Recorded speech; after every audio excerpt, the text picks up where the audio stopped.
Important to have a plan and understand what your goals are. In fact, my camel out there is suffering right now with a broken back. So I actually found Pepe when it was only a couple of hours old, and I'm like, oh, this is a funny meme. Oh my god. Yo! Who is this Degen? The old man is swing trading over years at a time. And it's like, that's where the real money is made. The answer is a permanent loss. With single-sided staking, you don't have to worry about impermanent loss. If you're aware, if you're disciplined, you can hone that into further financial growth. Financial freedom, to where you can actually live life and not have to be constantly living paycheck to paycheck. I mean, that's the ultimate goal, more or less, right?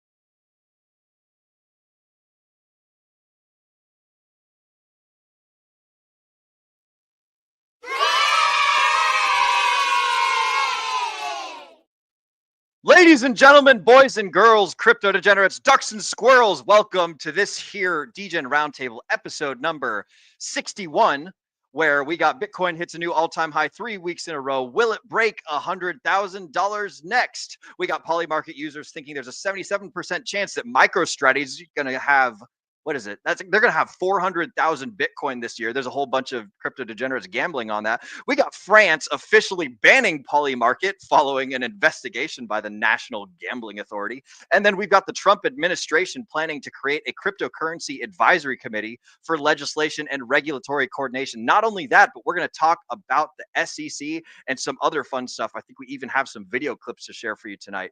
For the folks at home who don't know who I am, my name is Will Stevenson. I'm an iron worker that travels around the United States, and in my off time I like to hang out with assholes such as these, and we talk about cryptocurrency and self-improvement and all sorts of other things. Joining me tonight, I have none other than Mr. Zenith, our I almost said ubiquitous, but you are our stand-in U.S. government legal representative. You are an unofficial official legal expert and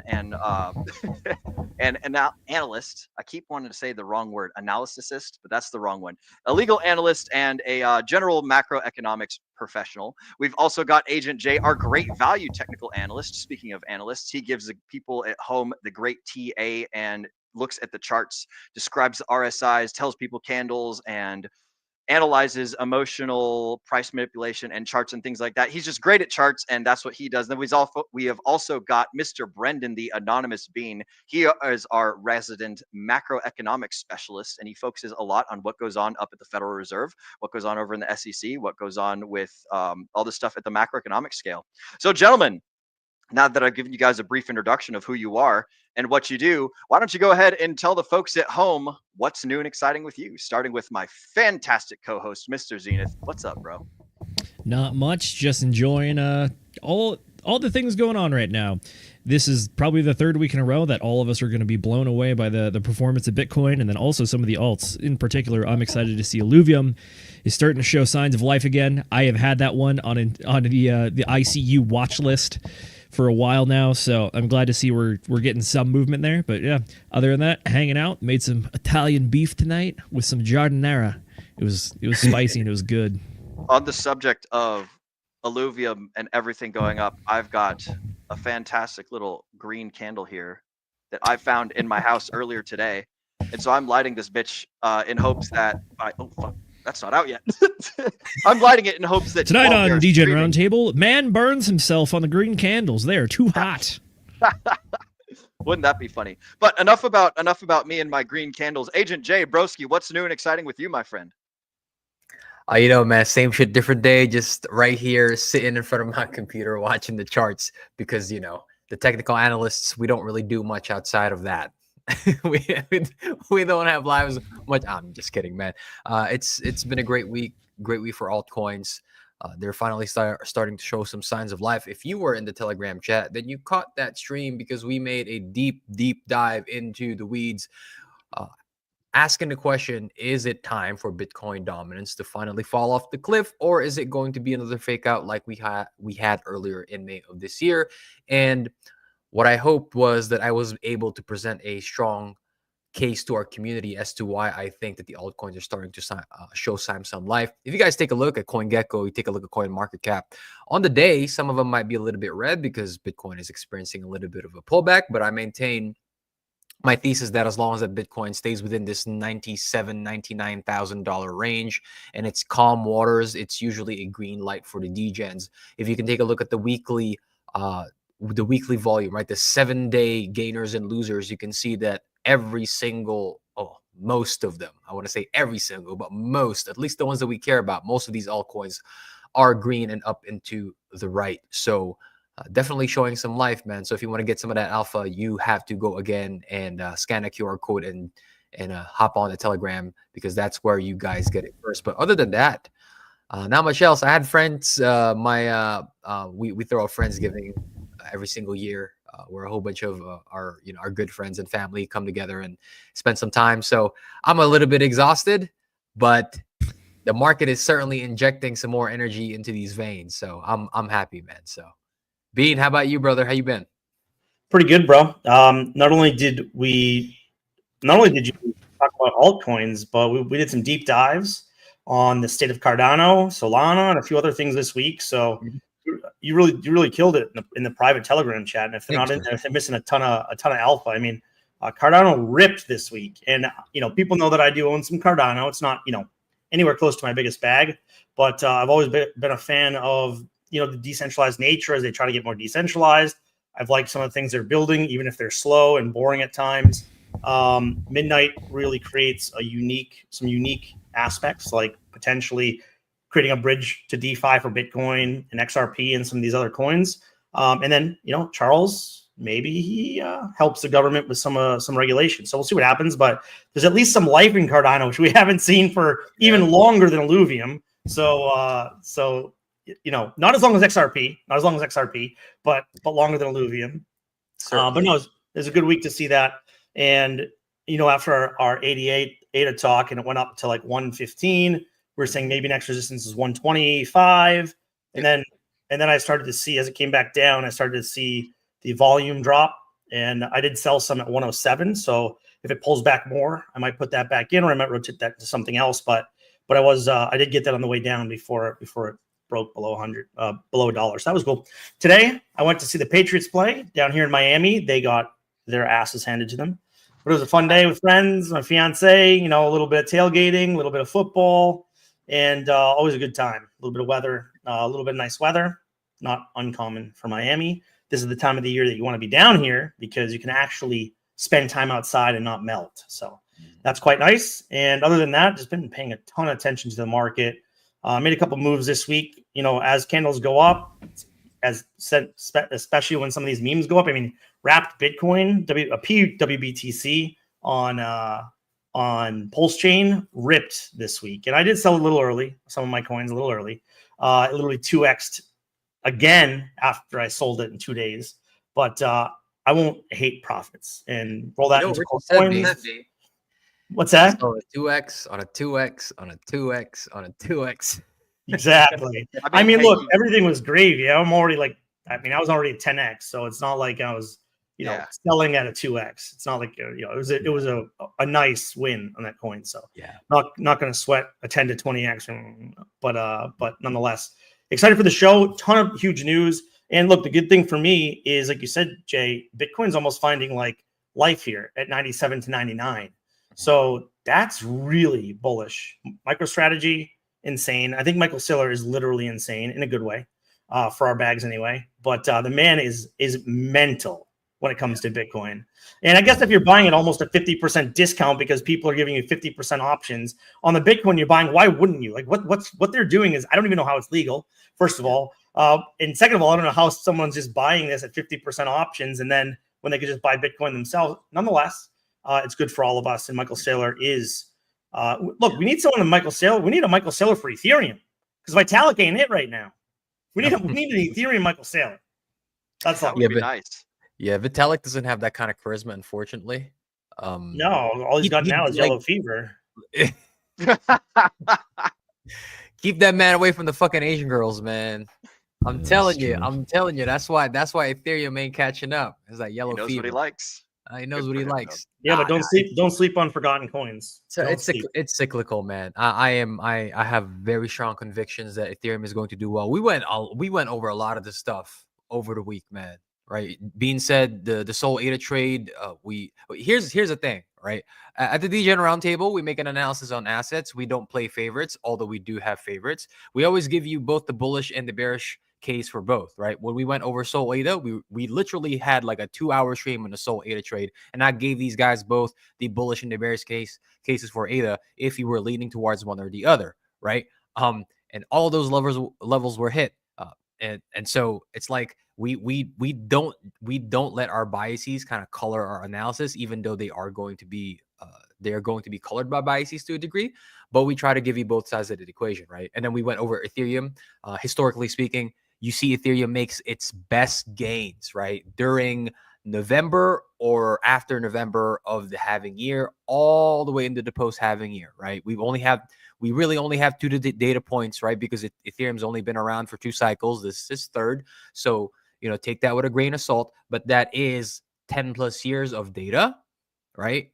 And so like give it some grace. So just hold strong, because Ethereum is going to have its time in the sun, and it's probably going to have its time in the sun sooner rather than later, right? So it's within the timelines. I think it's all cyclical with Ethereum. I think people are having fun poking at it, which is also very fine, because you got to be able to take the jokes in the crypto space. Otherwise, I mean, if you can't enjoy the volatility, both to the upside and the downside, right, you're gonna get wrecked on crypto Twitter, right? Because that place is brutal. So, like, just chill, man. Just chill. Don't sell your bags. There's one more quick little point that I want to make here before we move on into chat shoutouts on the subject of like good news of things and green candles and stuff. There's a certain copy of a certain Ethereum token on Pulse Chain that had, like, if you guys would have bought the original DAI stablecoin copied over from Ethereum, if you bought that in August or in at any point in August, you're sitting between like a 6 to a 10x right now. DAI, for some fucking reason, PDAI, the copy of DAI from Ethereum, or of DAI, the original DAI on Ethereum when it was copied over to Pulse Chain, it's currently sitting at a 10x of what it was in August, 6 to 10x, somewhere in there. It was roughly like 10% of a penny, 15% of a penny, and now it's a penny and a half. So like, depending on the, like, if anyone got into that little meme play, I know that Nate talked about it a lot. I know that I had a little scratcher in it, and it's one of the things to talk about a lot in the Pulse Chain community. But like on the subject of green candles and everything, why? Because probably a bunch. Memes have tailwind, right? And the PDAI to $1, right? The PDAI pegged to $1 is a meme. Yeah. Right? And that's going to catch tailwind, because that's going to ingrain itself into a lot of the minds, right? It's going to take up rent in the brains of a lot of people, right? Oh, yeah. Can you imagine having a stable coin copied over and then it pegs to $1? That's a strong narrative, man. Right? Yeah, bro. Even without taking a look at the deeper technicals of it, it's going to be a strong narrative. So, of course, it's going to catch some tailwind. So, congratulations to those dudes and to those gals who bought into PDAI, right? Take some fucking profits. For Satoshi's sake, take some goddamn profits, okay? The 3x and 5. I mean, not just PDAI. Not just PDAI. I mean, look at some of these alts on Pulse Chain that pumped this week, and they pumped a ton. Teddy Bear, PWBTC, Pepe, I think 2x this week. Maybe even more than that. PTGC doing really well. UFO, like a lot of these sort of meme coins. Axis killing it. There's a bunch, and I'm not in every meme coin, but so there's a lot more that I'm not even paying attention to. I'm sure that pumps crazy, but I'm not even in all the ones that I mentioned. And just seeing the numbers that they're doing. And look, this is what you talk about. Sometimes you take a little bit more risk to then roll those profits into the core coins. I am curious, what would this look like if instead of the meme coins, everything was directed at the core coins, right? So that's always there's pros and cons. Those are arguments that you can have. But for the people that are winning there, that's a great opportunity to roll that into core coins either now or in the future, depending on your risk tolerance. But with memes, at least take some off the table, please. Please, I mean, yeah. man. Please. Please take some profits. For Satoshi's sake, please take some profits, man. I know the euphoria can be a bit much sometimes, but at least at the minimum, de-risk your positions, right? Yeah. Like 10% of your bag is not going to hurt you, please. So you could sleep at night. Yeah, look, I've taken out all any meme coin that I'm in. I've taken all my initial out, right? So any meme coins I'm up like 3, 4, 5x, whatever, my initials are out of there. Everything else is profit. So yes, I want to take some profits, but I'm a little bit more willing to let some of those ride because essentially free money at this point. Hell yeah. I like, and speaking of free money, we've not only got free money, but we've also got free attention from the folks at home in the chat. I have to move this because it's, ooh, I could put the candle above it. There we go. The candle above the chat shoutouts. Ladies and gentlemen, boys and girls, it's time for chat motherfucking shoutouts, where we interact with you guys that are interacting with us. We appreciate all you guys watching, whether you're catching us live or on the replay. We value each and every single one of you, but we especially love those of you that are sending messages to us just as we are sending a message to you. Mrs. Producer, before we get too far into this, I want to read Danny Boy's more personal chat when we get over to shouting out Danny Boy in the comments. So if you wouldn't mind starring the one that's 16 after the top of the hour, we will get to that one. I hope that's not too much for you to do on the fly. But let's go ahead and launch on into chat shoutouts, ladies and gentlemen. Wow, we've got a whole lot of folks, starting with our good friend Kenturian54X. So close yet so far from $100,000 Bitcoin. I think Agent J, you were saying that on Bitstamp it hit 99.8 or something recently. Yes, sir. Super fucking close, man. It was so close and yet so fucking far. Good to see you, Centurion. Welcome to the stream. Glad that we could have you with us today. Next up, we've got none other than Trolling Moling saying, "Smash that like button." 100%. It's good to see you, Trolling Moling. We haven't had you in the chats for a while. I know who you are. This is very fun. Good to see you, broski. I love that you're back. Excellent. Next up, we got Mr. Ock Jockey, or M Rock Jockey, Alpha Roundtable. Ooh, I like that. I like that. We're coming here with all the alpha and all the information. We're here to spill our hearts out onto the table for you. So welcome to you too, sir, Mr. M Rock Jockey, or Mr. Ock Jockey, whatever your name is. Good to see you, amigo. Next up, we've got Jonathan coming in with the hi, boys. Hi to you too, sir. What's up, Jonathan? Good to see you. An OG degenerate right here. Good to see you, broski. Welcome to the stream. Glad to have you with us. After that, we've got Marcus72 laughing at our analysis of of Mr. Vitalik Buterin's yellow fever. He is just obsessed with them Asian ladies. And like, hey, to each their own, bro. Good for you, Vitalik. Man. I like that he knows Everybody got what a he flavor. likes. I like snow bunnies. Some might like the Latina. Some like chocolate. Some like the yellow fever. Some Some like got yellow fever, amputees, man. Everyone's got their predilections. No judgment here. Yep, no judgment. We can simply be amused by everything that's fun. Hey, we're inclusive. Yep. Next up, we've got Danny Boy with gang friends. Absolutely right, bro. But broski, fuck, I can't talk. We are nothing but the gains gang right here. Nothing but monetary and fucking muscular gains. Good to see you, bro. Next up, we got Dr. AMG. Just gotta withstand and hold on for dear life. You're 100% right, Doc. Amen. Look, this is the time that people jeet their bags. They jeet into the wrong coin. Like, don't get too risky when you're like going up green candles. Like, I've seen it too much. And it can be sad when people jeet their bags at like the completely wrong time. You're so close. Yep. Absolutely. Next up, we've got a request for Agent J. Agent J, can you do some TA on the PCF Launchpad token? I'm not sure what PCF Launchpad is. I've already got it pulled up, Will. If time permits, I will. I like the as soon as I saw the icon, I was like, okay, this is pretty cool. It's chart looks good. TLDR is the chart looks good, looks healthy. Even though it is only a few months old. If time permits, I will go over it, but I do like the logo. It's cool beans. I will write myself a note to check in with that at the hour 30 mark and see if we have time. That's gonna be our aim for that one. So pulling up my little notepad here. All right, cool beans. Next up in chat shoutouts, we've got Mr. Cotton Trust. This is a fun one. Apologies in advance for the language, and his reason for apologizing is that his keyboard has been drinking. Good to see you, Mr. Cotton Trust. I'm glad that your keyboard's been drinking. We all enjoy a drink here as well on the Degen Roundtable from time to time. We are a little bit degenerate. I feel like I've been drinking. I'm slurring so many words, and I'm the fucking host for today, so it's going to be a good one, Mr. Cotton Trust. Glad to have you here.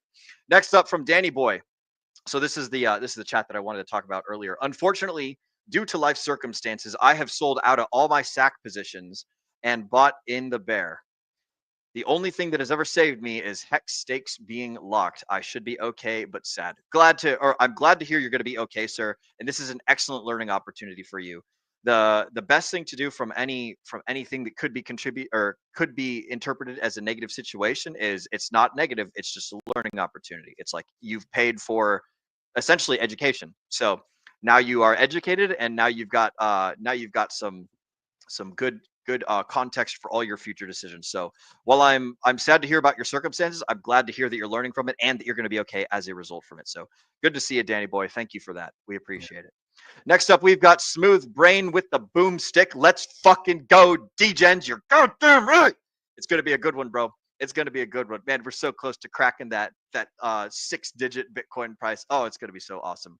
And then finally from Dr. AMG, was referred here from a CC Telegram chat, first time, and will be subbing.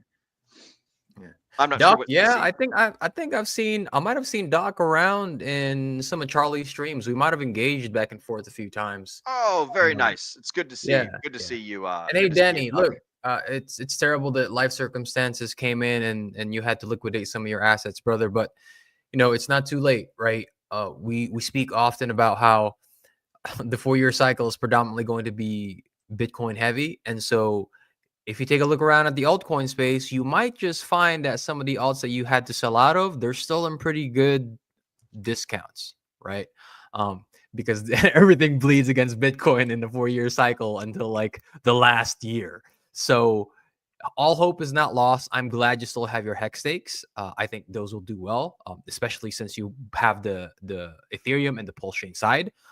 So those will definitely appreciate to the upside, but put your head down, work as much as you humanly possible can, right? Basic necessities of life covered. Don't fucking go out to drink. Don't go out and buy shit that you don't need. Put everything back into the market. Yep. Right. And he said he just got a new job, so he's going to be starting to buy back. And look, the core coins, and he says he likes the Richard Hart ecosystem. The core coins, the core 4, they're still at great prices. They're still at great prices. We're going to be moving forward to, in my opinion. Under SAC for Pulse and Pulse X. I mean, can't be a bad buy there, in my opinion. Not financial advice. And yeah, a lot of opportunity. So don't get down. Very true. Quick shout out to everybody in the Moon Gang. Everyone that came over from that side of the house is going to know that Miguel says crypto is a game of attrition. As long as you're in the game, you can still win. So just don't get knocked out. You'll be all right. And also shout out to everyone that caught Miguel's 2 a.m. Telegram call last night. Oh man, yeah. I asked him about he does not, but I asked him about Gala token, the lawsuit with the founders, and also Root token that's going on. He's like, yeah, Root is really playing on that Ready Player 2 movie, and Ready Player 2 movie is really scared of the Dune movie coming out in 2026. And then that somehow sparked a 15-minute rant of Miguel explaining the entirety of Dune lore to 80 people in this call at 2 a.m. in the morning. And I was like, damn, I didn't know Miguel likes Dune. Yo, when Miguel gets on a topic he likes, dude, he goes. Man, he goes hard. Yeah. And not only that, bro, it's like rapid fire, and it's really entertaining. Yeah. Miguel is a quick thinker. That's a very intelligent. What a bull. Very intelligent. Shout out to the bull. Hey, good to see you too, the bull. Welcome to the stream. Yeah. Hey, brother, hope you were able to rotate that incentive. I know the bull was trying to make a trade earlier. Hopefully you got that troubleshooted, brother. So hopefully the fellas in the chat were able to help you out. Ooh, excellent. Yeah. And shout out to everybody in the Degen Roundtable. Not only the Degen Roundtable leadership guys, but just everyone in there just being so helpful. We got Dre Sims talking about liquid loans. We got Niles talking about technical analysis and other stuff. Games by Casey helping people with fitness. There's a sniper, fucking battle hardened sniper, just being the kick-ass motivator that he is. it's so good to see like all the Degens in the Telegram. If you guys are not already, if you're watching the show and you're not already in the Degen Roundtable Telegram, then I would highly recommend that you guys join it. It's a great spot for all sorts of community development, all sorts of people getting better in many shapes of life. You have folks like me just posting shitty memes and talking about when I'm playing video games, and occasionally going on a rant and a rave on how everybody's being terrible at salesmanship and pretty much everything that they're doing in there. But if you're not already a part of the Degen Roundtable, that's the link right there. Or you can scan that QR code that Mrs. Producer is pointing at right over there. That's how you get into the Degen Roundtable Telegram. So shout out to all of you guys that are here watching us live. Shout out to everybody that's watching us on the replay, gang. And shout out to all of you that are going to find out about us in the future that don't even know that this stream exists yet. Yeah, we're going to have some fun. Speaking of having some fun, we're going to go ahead and hop on into our first thing that we want to talk about today, which is Bitcoin-backed loans. So what's kind of cool about this, for those of you guys that don't know, New Market Capital CEO Andrew Hans, I think that's his name, Andrew Hans, or maybe it's Hones, is basically like he's allowing people to get loans with Bitcoin. So Brendan, you were the one that put this article in the show notes, right? And then I think Zenith, did you find the clip, or am I getting it mixed matched here? I mean, I have the clip ready to play when you are. Oh, you have the clip? Yo, let's roll the clip because he's going to do a better job of explaining it than ever I could. So whenever you are ready, let's go ahead and get some screen share and whatnot. For sure. This one's interesting. That's what we're thinking. Well, good morning, Joe, Becky, Andrew. I'm so pleased to be here. And I'm really excited to announce today on Squawk Box this loan that we've just completed. We combined a seasoned multifamily asset in Philadelphia, about 50 meters away from the first bank of the United States, the one that Alexander Hamilton started. We combined that asset with around 20 Bitcoin. And we provided a loan to refinance the existing mortgage on the property, to provide the asset sponsor some funding for capital improvements, and with the remainder to buy the 20 Bitcoin. Okay, we got to go backwards. Go ahead. You got to go backwards. We're just going to slow the whole thing down so Nice. everybody understands what happened. Okay. So there's a property. Yep. Physical property. That's right. Right, it's a Multifamily, 63 units. The multifamily property. The sponsor, effectively the owner of that property. Yep. Needs a loan. That's right. Okay. They come to you. That's right. Okay. You say, we'll provide you the loan in the form of a loan. A classic loan. That's right. Okay. So you're going to give them cash. That's right. Term financing. Term financing. And how long's the loan? Just 10 years. 10-year loan. Okay. That's right. At above market rate or below, or what's No, the market just rate a interest rate. I'm just trying to slow the whole thing. Okay, now let's introduce the Bitcoin piece into it. That's right. So no, explain how the Bitcoin piece And then why. relates. So the loan has been provided. The use of proceeds is to pay off the existing financing. So The use of the proceeds of the loan is to retire the existing mortgage. Right. So there's an old mortgage. Gone. They're going to pay the old mortgage That's off. been paid off. Okay. Now they have a little bit extra money to make some improvements in the property. Right. So a little bit extra cash. So the amount of money you've lent pays off the old loan. That's right. It's also you have a little bit of extra to fix Improve stuff the up. property, fix Okay. stuff up. Yep. And then with the remainder, which is a little bit So you more. have even a little extra, an That's extra right. turn. And that, instead of cash out, it's Bitcoin in. And we use it to purchase some Bitcoin and add it to the collateral package of the loan.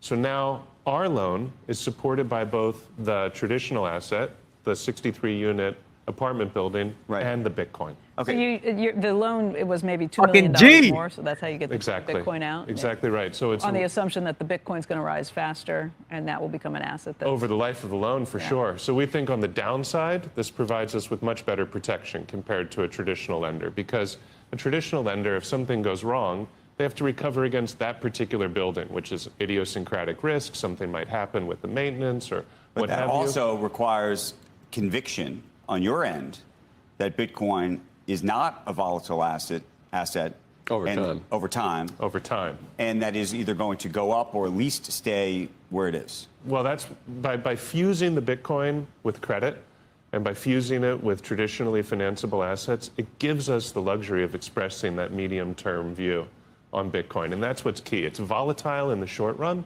You know, I mean, minute by minute today, who knows, it could cross 100,000. That would be exciting. how long's the loan? 10 years. 10 years. And the minimum hold period for the Bitcoin is 4 years. So what we say to the borrower is we say, look, you can repay the loan at any time for any reason with no penalty. which is a really valuable feature compared to a traditional loan. Yeah, that's like a home mortgage. Like a home mortgage almost. That's very unusual for commercial financing. But what we do say is that to the extent that the loan is repaid at year 4 or earlier, the minimum will release the property. But the minimum length of time that the Bitcoin has to stay in escrow is 4 years. Andrew, go. All right, there's part 1 of the clip. Apologies, I know it's a bit of a long one, but it's complicated. Want to let them explain all of it. So to recap, they have completed this. This is not hypothetical anymore. A Bitcoin-backed loan was completed by traditional finance. They called it a midterm length loan, aka they were shooting for 10 years. They had the ability to pay the loan back early, but at the same time, any of the Bitcoin that was used as part of the funds to hold against as collateral has to stay in there for 4 years. Now, this is interesting, and we'll get into it in the part 2 of the clip. But I guess the question to the panel is, gentlemen, has TradFi figured something out? Which is that if you hold Bitcoin between somewhere, I don't know, 4 to 10 years, are you really going to do that poorly? Bro, this is so exciting to see. I'm not a terribly like huge Bitcoin maximalist or something, but the fact that they're like starting to dip their toes into the real life use case of the asset as a thing is just freaking awesome. And what's also good about this is that like it's not like a strictly Bitcoin only thing. So this is taking the mortgage value of the homes, and it's also taking the Bitcoin value. So it's like if the price of Bitcoin for whatever reason happens to plummet, right, then there's still the value of the home asset underlying the loan and everything. So like I don't understand a whole lot of how all this stuff works, but I look at that and I think like a lot of these other like crypto loans or Bitcoin loans or like over collateralized loans, you know, they rely on the market to do stuff. And so these guys, like, very likely they will not get liquidated, or like the assets won't have to be sold, or the house won't have to be foreclosed on or anything, or the loan canceled because of anything having to do with the price action, because it's tackling both sides. So that's just my own like little peanut brain analysis. I want to hear what you guys have to think about this. Brendan, you got something? Yeah, I mean, when I first saw this, so I'm in a whole bunch of random chats, and this was in one of the Miami Bitcoin chats that I'm in, which I never check. Honestly, I never check it. I just happened to click on it randomly. It was even archived, and this video was like right at the bottom. I'm like, oh, what's this? So I watch it, and it was like very interesting to me because it's unique, right? It's something that we haven't seen in the market before. I haven't seen TradFi before, and essentially what they see this as is a way to de-risk holding a loan just against physical property. That's exactly what it is.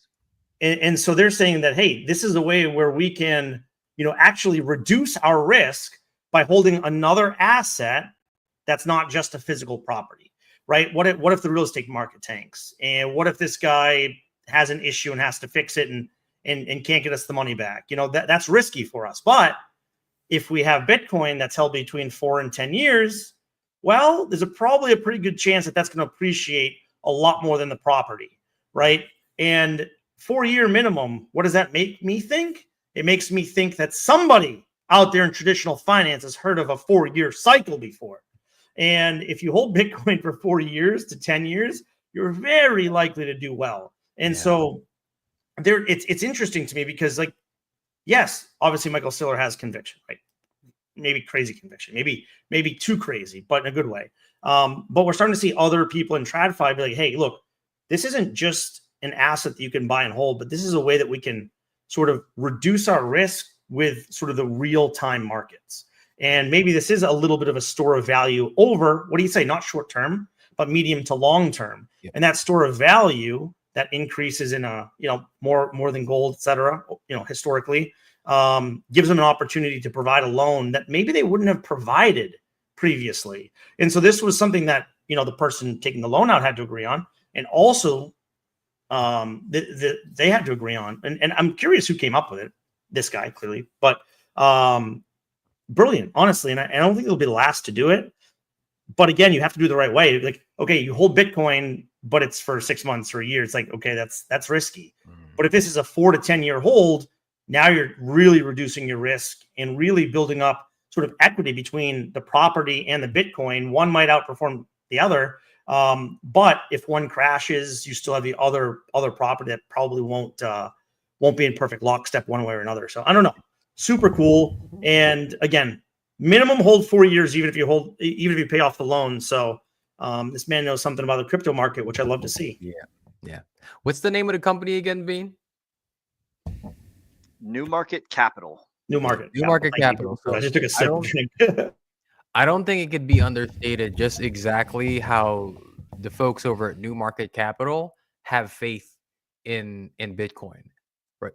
Because what being said, right, essentially is this is a way for them to de-risk, at least in their minds, giving out this kind of loan, right? Because if you're going to, if you're somebody who's going to provide capital to somebody, right? Like you're a bank, right? For me personally, I think that if you have collateral in the form of land or property in this case, right? Because they said it was like a 67-door multifamily property. Oh, yeah. In general, property also goes up and to the right. It might get into a bubble every now and then. There might be some volatility to the downside every now and then. But anybody can tell you, especially the folks who bought their homes for like $30,000, $40,000, like 3-bedroom, 2-bath, 2-car garage, backyard, back in like who knows when, right? They're telling you that those properties appreciate, they go up and to the right. So generally, those things are pretty stable. So for these gentlemen over here, right, to say that, yes, we're going to provide you the loan, right? And we can provide you an amount in extra to make any renovations that you might need, in addition to paying off the original one.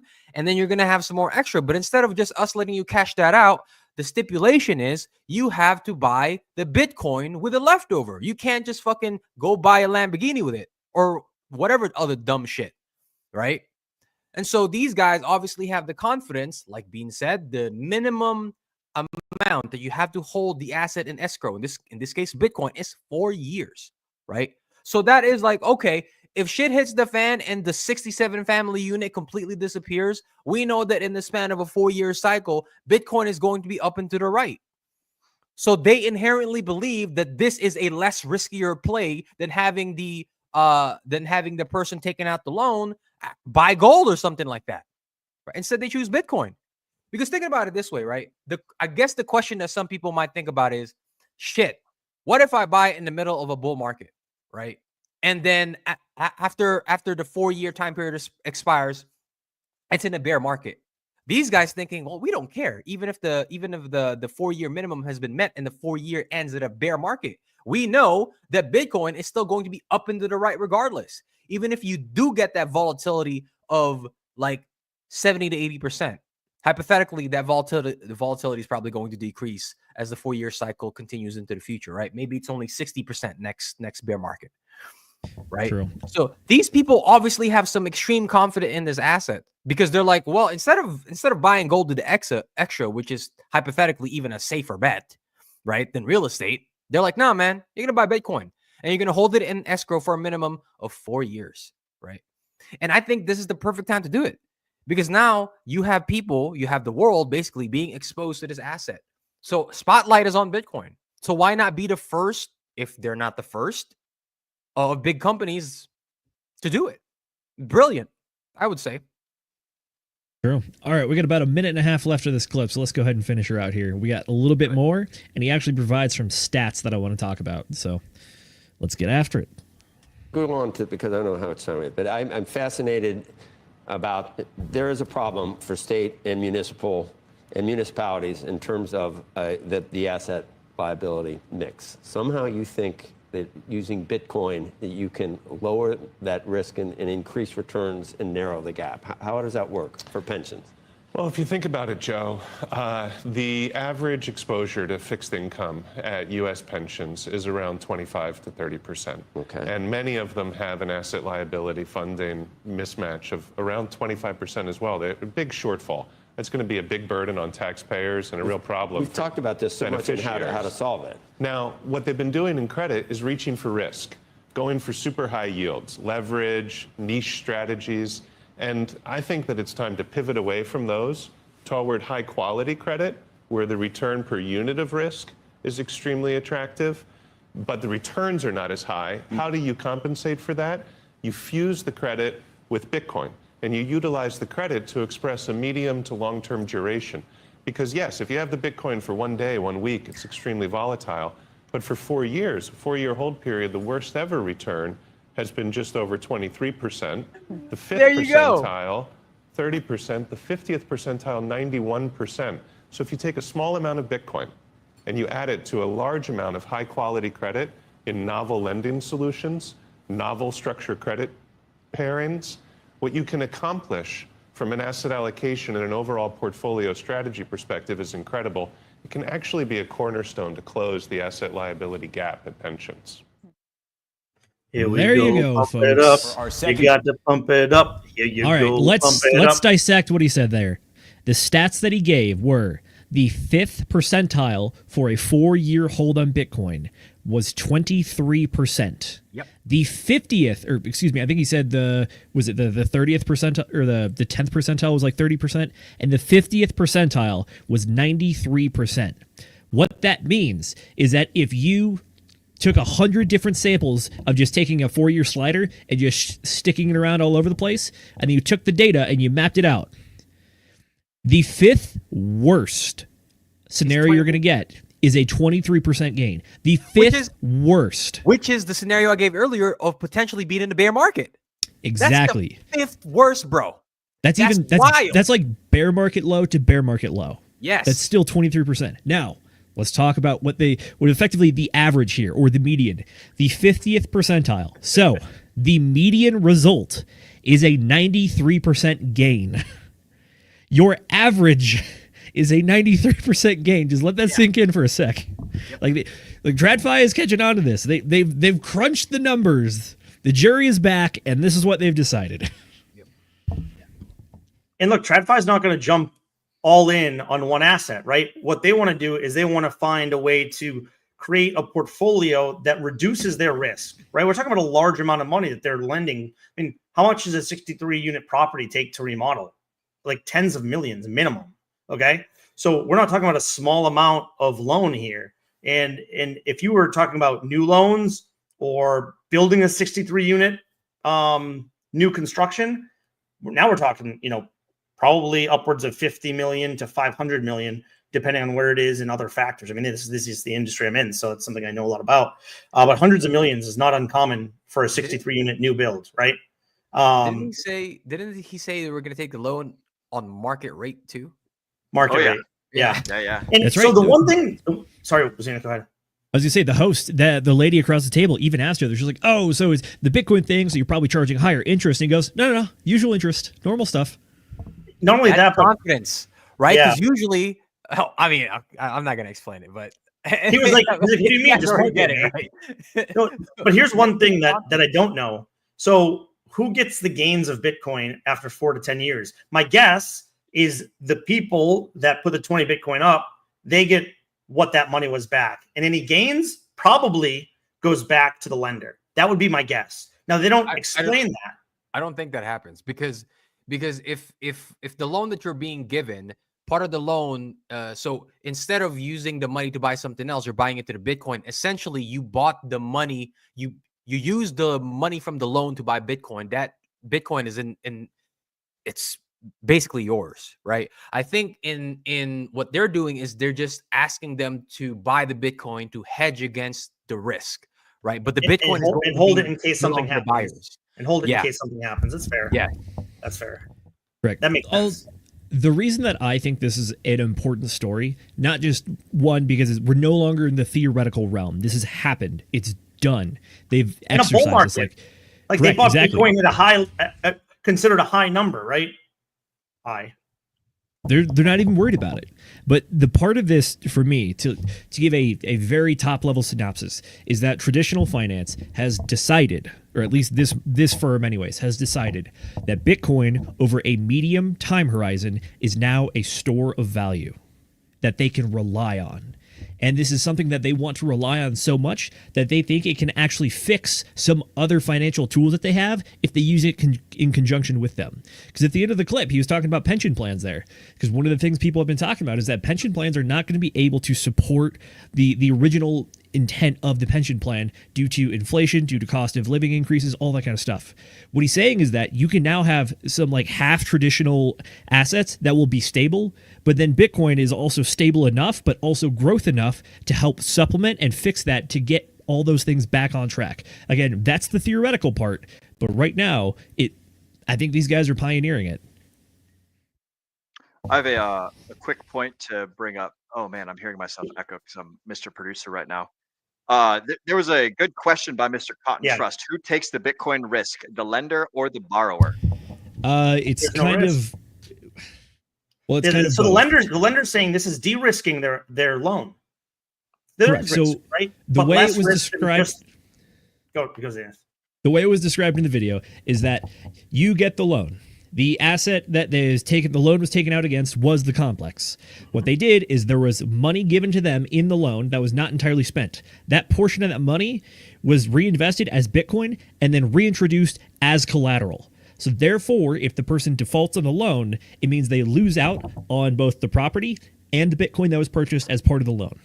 So what it looks like, I think Tin Top got us a good answer on this one. He said because it was a collateralized thing, it means that at the end of it, if the loan is complete and paid off, your collateral is returned to you, which is what they were talking about, which is that you can pay off the loan early and get the property back out, but the Bitcoin has to stay in the escrow for 4 years. That's what they're talking about. So, but here's the key thing, right? If the loan is paid off, remember you get to take the collateral. So the collateral goes back to you, which is the property and the Bitcoin. You're only paying the amount of the loan. Like let's say part of the collateral was like 20 Bitcoin, for example, right? You're only paying what the Bitcoin was worth when the collateral was issued.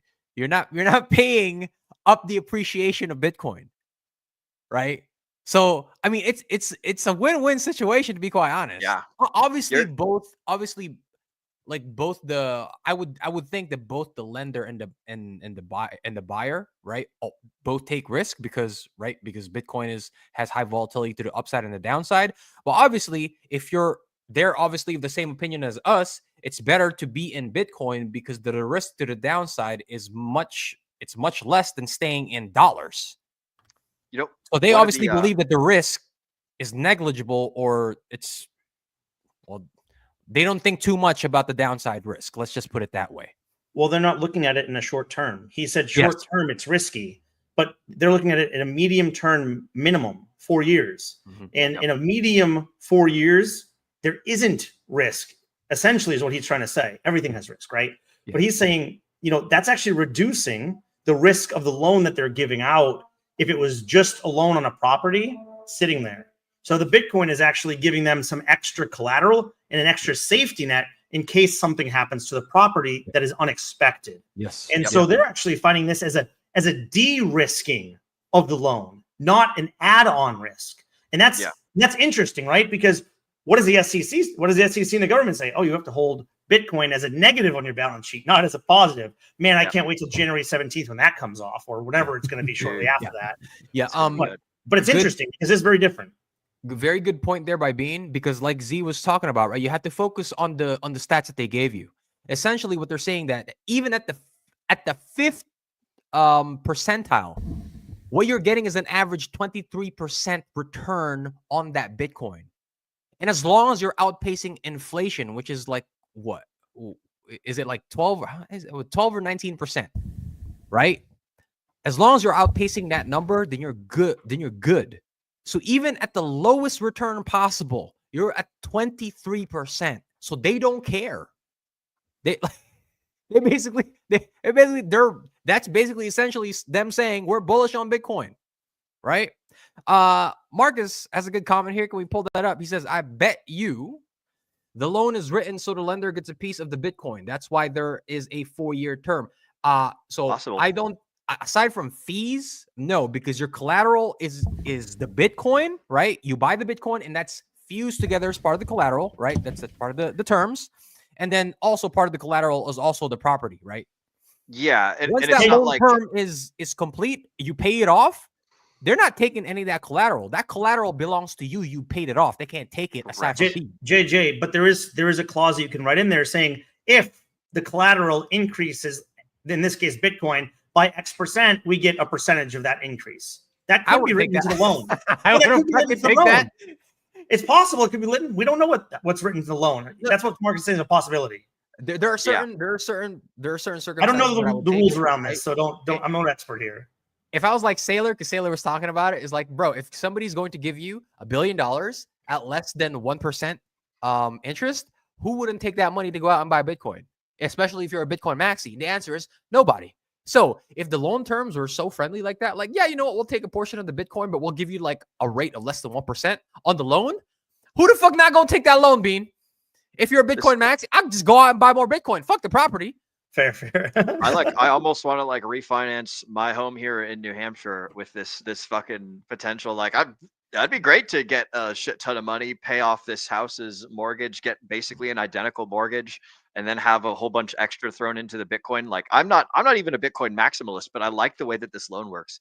And one of the things that that you guys were talking about just a little bit ago is like there's less individual risk for the ability to like a person fuck up a Bitcoin. Like, you know, a person can fuck up a house pretty easy. You get a bad renter, you happen to live in like a summer of love area, you know, like there's some sort of natural disaster comes through. Like Bitcoin's going to continue working. Like even if all of the internet shuts off, if one node continues to exist, then the Bitcoin chain still works, still functions. So like the individual risk is removed. Like the ability for one person to fuck something up is essentially gone. And now all you're looking at is like market prices for something that has like a 15-year track record of doing like what we were saying, the fucking fifth worst was 23% or some shit like that. It's like, yeah, the worst of the worst case scenario, you get 23% increase over 4 years. As far as I'm concerned, that beats the hell out of the pacing inflation. That's the important thing. Yeah. Can I bring this back to an asset that a lot of us like? Yes, it's please. It's like locking up your Hex and not being able to touch it, right? Boom, it's baby. The benefit of what Hex has been for a lot of people. Hey, I can't sell this when I shouldn't. I'm locking it up for X amount of time where I'm likely going to be up when it comes out, hopefully. But like we're talking about probabilities here, right? So long term, you get your T shares, you lock it up, it comes out better in the long run. Oh yeah. Bitcoin, okay, hey, look, you could we're going to buy this Bitcoin, but you have to hold it for a minimum of 4 years, right? And so that's reducing the risk because it's making you not be able to buy, not be able to sell. So I'm just kind of like liking it to something that's similar, and I think that's one of the nice things about Hex is locking it up and not being able to sell when you might want to. In fact, we saw it in the chat earlier. He had to sell all of his assets, but couldn't sell his Hex because it's locked up, right? And so that saved him in a sense for the future because he couldn't touch it. And so it kind of gives you a safety net yourself. Yeah. And this is like that's the whole reason that I got into Hex is because like I fucked myself up when I was doing Bitcoin because of just all of my bad ideas, man. Like this is literally the perfect scenario as best I can figure. So shout out to these dudes for building this product, and like the TradFi world is slowly like entering their way into cryptocurrency. Think about what happens in 10 years when Hex has been around for 15 years. Yep. Somebody probably approaches a company like this and is like, hey, instead of Bitcoin, listen to this cool like little Quattro Cinco idea that I got here for you, where you can actually do the exact thing that Brendan said, where like you don't even have to put it in escrow. You just put it in a fucking smart contract, and then bada bing, bada boom, your shit's locked up, and you have nothing to do but live with the price. So that's la-di-da, super cool world of like we don't even know what's going to happen in 1 year, let alone 10. But that was just something that I was thinking about. Any final thoughts on this convo before I move us on to the next topic? Got one more. What you got? What I really like about this process is that the borrower who may or may not know nothing about Bitcoin, now they're going to be in a forced education process. Look what happens to this thing in 4 years. You like that? Yeah. Well, maybe we could interest you in some of these other products that we got over here. You like DeFi? Well, let's go Ethereum. Take a look at Solana. You want to go down the rabbit hole? Other L1s, L2s, right? That's like it's a forced education process. Were we talking on this show about companies that no company wants to be the first person to do something, but everybody wants to be like immediately quick on hopping on the we talked about that thing on Wednesday with the actuator protocol guys. C3 works still. Yeah, so it's like once if other companies start seeing this company be super duper successful, then bam, it starts rolling like a damn snowball down a hill, and next thing you know, you've got TradFi like super deep doing this same lending protocol. If other banking companies, if other lending companies see what Newcastle, oh shoot, what are they called? New Market is doing, then they're just going to be all like, whoa, this is crazy. Like, we can't let them outcompete us, because if they're not keeping up, then hey, congratulations, you get left behind. And so they're a like, publicly traded company too. Yeah, with BlackRock buying, with Grayscale with their ETFs, with the freaking MicroStrategies doing their thing. Like, Bitcoin is it's starting to pick up. This is the snowball rolling down the hill. So this could be like the rolling down the hill that fucking launches us to the moon, and like this freaking bull market does its craziness. So yeah, that's true. To take your point one step even further, it's not the idea that no one wants to be the first, but at the same time, we saw an interesting data point earlier in the year when the Bitcoin ETFs got launched. I can't remember which one it was, but there was one major investment firm that chose not to launch a Bitcoin ETF, and Vanguard. The guy that was Vanguard, thank you. The CEO actually got canned over that decision. Oh yeah. Not only were the people resistant to be the first, but people that chose not to be involved, somebody actually lost their job over it. A high level position too.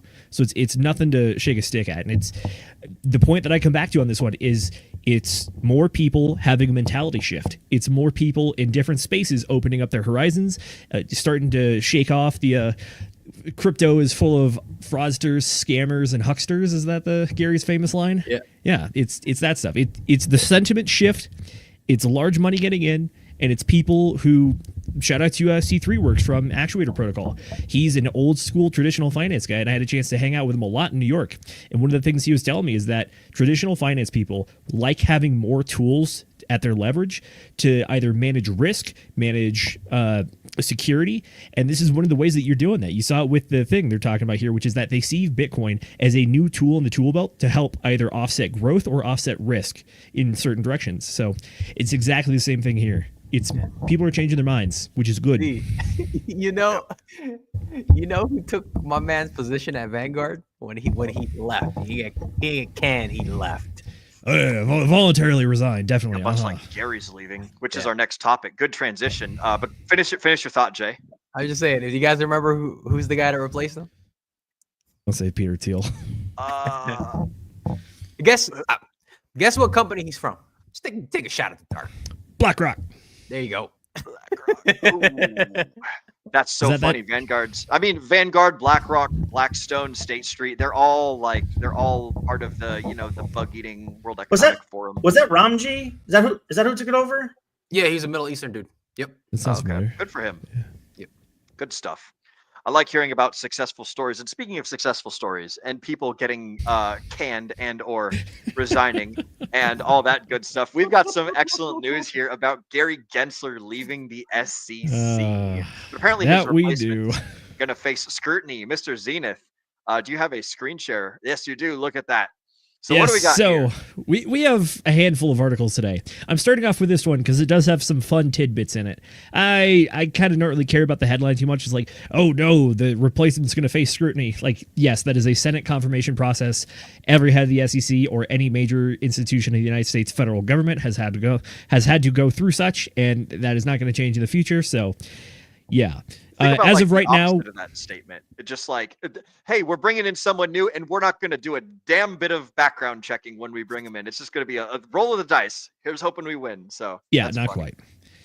Yeah, as of right now, though, we don't have a announcement from the Trump team about who their potential SEC person is going to be. They actually had the lead prosecutor get appointed. I can't remember the name right now, but they already appointed a former SEC person in the Trump cabinet so far. So it's not like they're unaware of the organization and whatnot, but that's what they have. This is the thing that I wanted to talk about. Say, Crypto X celebrates. That's right. Crypto Twitter is having a field day. We have from Jeremy Hogan, Ding Dong, Gensler's Gone. Sing it with me. Ding dong, Gensler's gone. Yep. And then we even got the old Trump meme. You're fired. Yeah. Oh, this one was great. I think there's a GIF of that. That's a 3 second. Yeah, if you click on it, does it play the 3 second GIF? You know what I loved about this article, bro?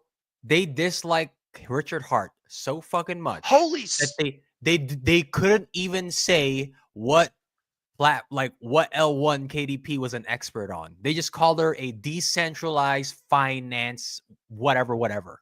Good for them for shouting out Pulse Chain member KDP. KDP, good for you. Good job getting on this. Say the name, you asshole.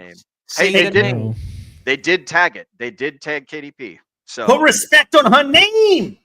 Was that a link? Honestly, I'll be honest. KDP's been phenomenal for Pulse Chain. She's got a lot of shit from the community, but she's done so much good over the last 2, 3, 4 years plus, and she continues through the bear market, through this bull market.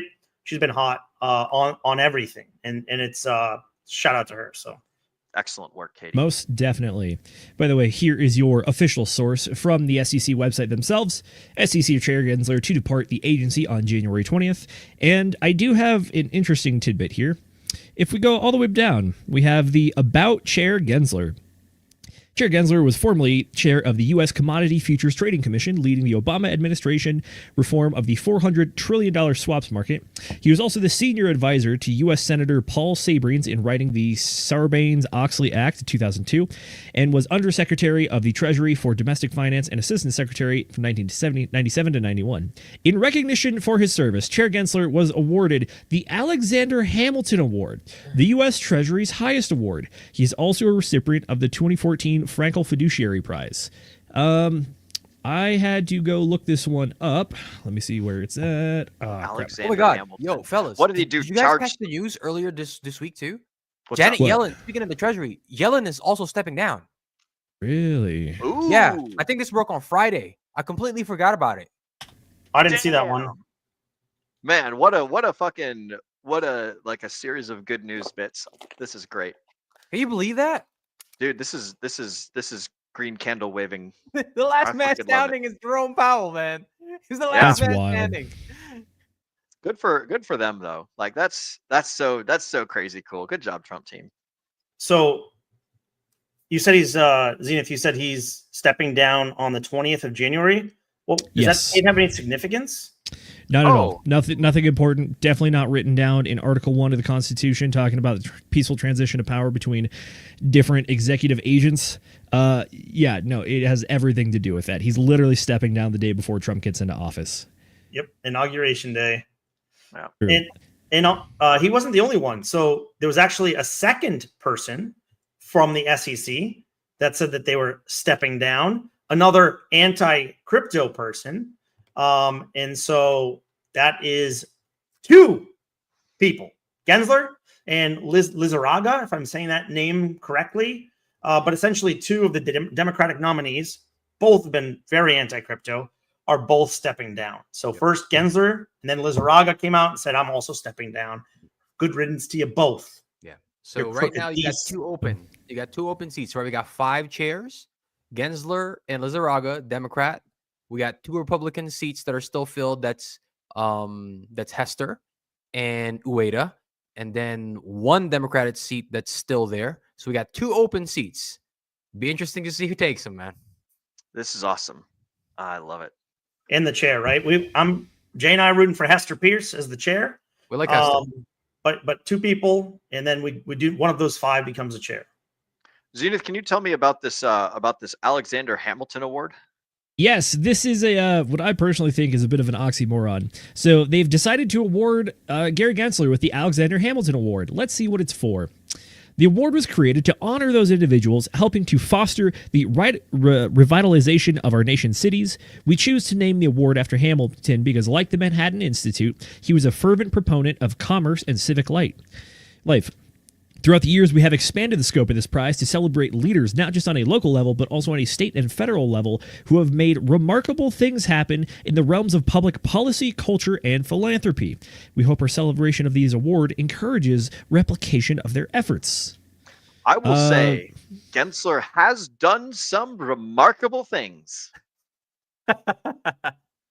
Correct. He has made law firms more profitable than ever in the last 4 years because they've gotten more business than ever.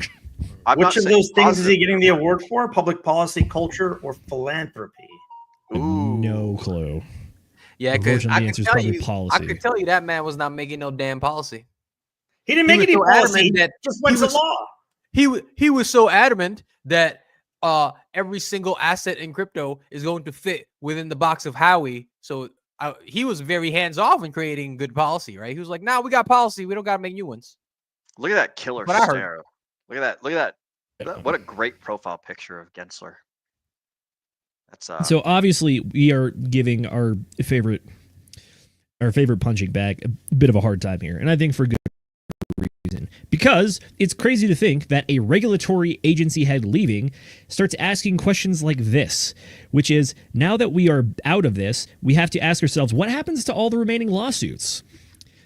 And then we have some stuff like this, which is like the SEC also just suffered a loss in the Texas federal court, which said that the agency's new dealer rule exceeded the statutory authority. So the courts are attuned to this SEC's overreach, and it's possible this could affect how aggressive they are with pushing to finalize rulemakings throughout the end of the year. So things that are still happening right now is that rules have been proposed by the SEC, but they're not official yet because they have to go through the Administrative Procedures Act, which allows some sort of review for it. But then additionally, there's a bunch of court cases right now that are still unadjudicated. And like, we're still waiting on stuff like the Richard Hart case. So it's like, what happens now that your entire head of the agency is gone? Who was the person that was pushing for that kind of action? Yeah. Yeah, I'd be interested to see what Bill has to say, the head lawyer that was out at the trial, hanging out with me in the elevator. Do you remember what they could? So if this was settled, right? If the lawsuits were either dropped or settled, there was a caveat, right, on the settlement, right? I neither admit nor deny something, rather. Yep. Right. What was the exact? Oh, there it is. Neither admit nor deny. Aside from, for example, Katrina Paglia, chief legal officer of Pantera Capital, argued that the SEC will likely settle with defendants after allowing them to make their, quote, neither admit nor deny statements and paying some fines, adding that lawsuits will likely quietly go away. I hate that because you get no finality, bro. Exactly. Yeah. I really dislike that because I wouldn't. If I was the person that the complaint was filed against, I'd be like, no, I want to take it to court. I want to fucking bend you over the table and like spank you for being such a terrible little SEC. Like, it's fucking ridiculous. The amount of horrible shit that they've been doing over the last, like, was it 2 or 3 years that because it hasn't been quite the whole 4 years of Biden, but like, just it's been a shit show. They've got so many like terrible rulings. There was judges that basically like told the lawyers that they should be disbarred. There was a whole SEC branch that had to like go away somewhere over in Utah, I believe, over the debt box case. And there's just like all sorts of fucking craziness going on, and it's like, no, see it through. Like, let them sit in the bed that they've made for themselves. And like the new guy coming in, perhaps he fucking fires everybody, and he says, hey, listen, all you guys that we've got these lawsuits against, like, you know, fucking you're free and in the clear. Or whatever the hell, and then the SEC pays them some sort of settlement or whatever. But like I would hate to see something akin to that, where it's just like, oh yeah, we're just gonna sweep our mistakes under the rug and let you guys go, but you got to pay us a little bit first. Like, how does that sound? Blah blah blah. Yeah. Like, I think that's absolutely ridiculous on principle. Anyways, here's the thing too, in particular with the Richard Hart stuff, bro. A lot of us have been talking about, like, look, one of the great things about Richard Hart taking this to court is because when he wins, it's not if, it's when he wins, right? This thing goes to trial. When he wins, there is it's a stamp of approval from the, like, he has been what's the word I'm looking for? Terrible. Unfairly prosecuted? No. Legal precedent? Yeah, but there was what the fuck? I'm blanking out here, man. But what essentially happens is there's no more fog when it comes to Richard Hart and his products, right? When he wins in court, that means that the law was on his side. He did no wrong, did not scam anybody, right? Did not commit securities fraud. There is nothing these dickheads, right? Like like the bankless boys, like freaking that one YouTuber that Jeffrey hates. Oh my god, I'm blanking out of my crypto YouTubers, right? But the point of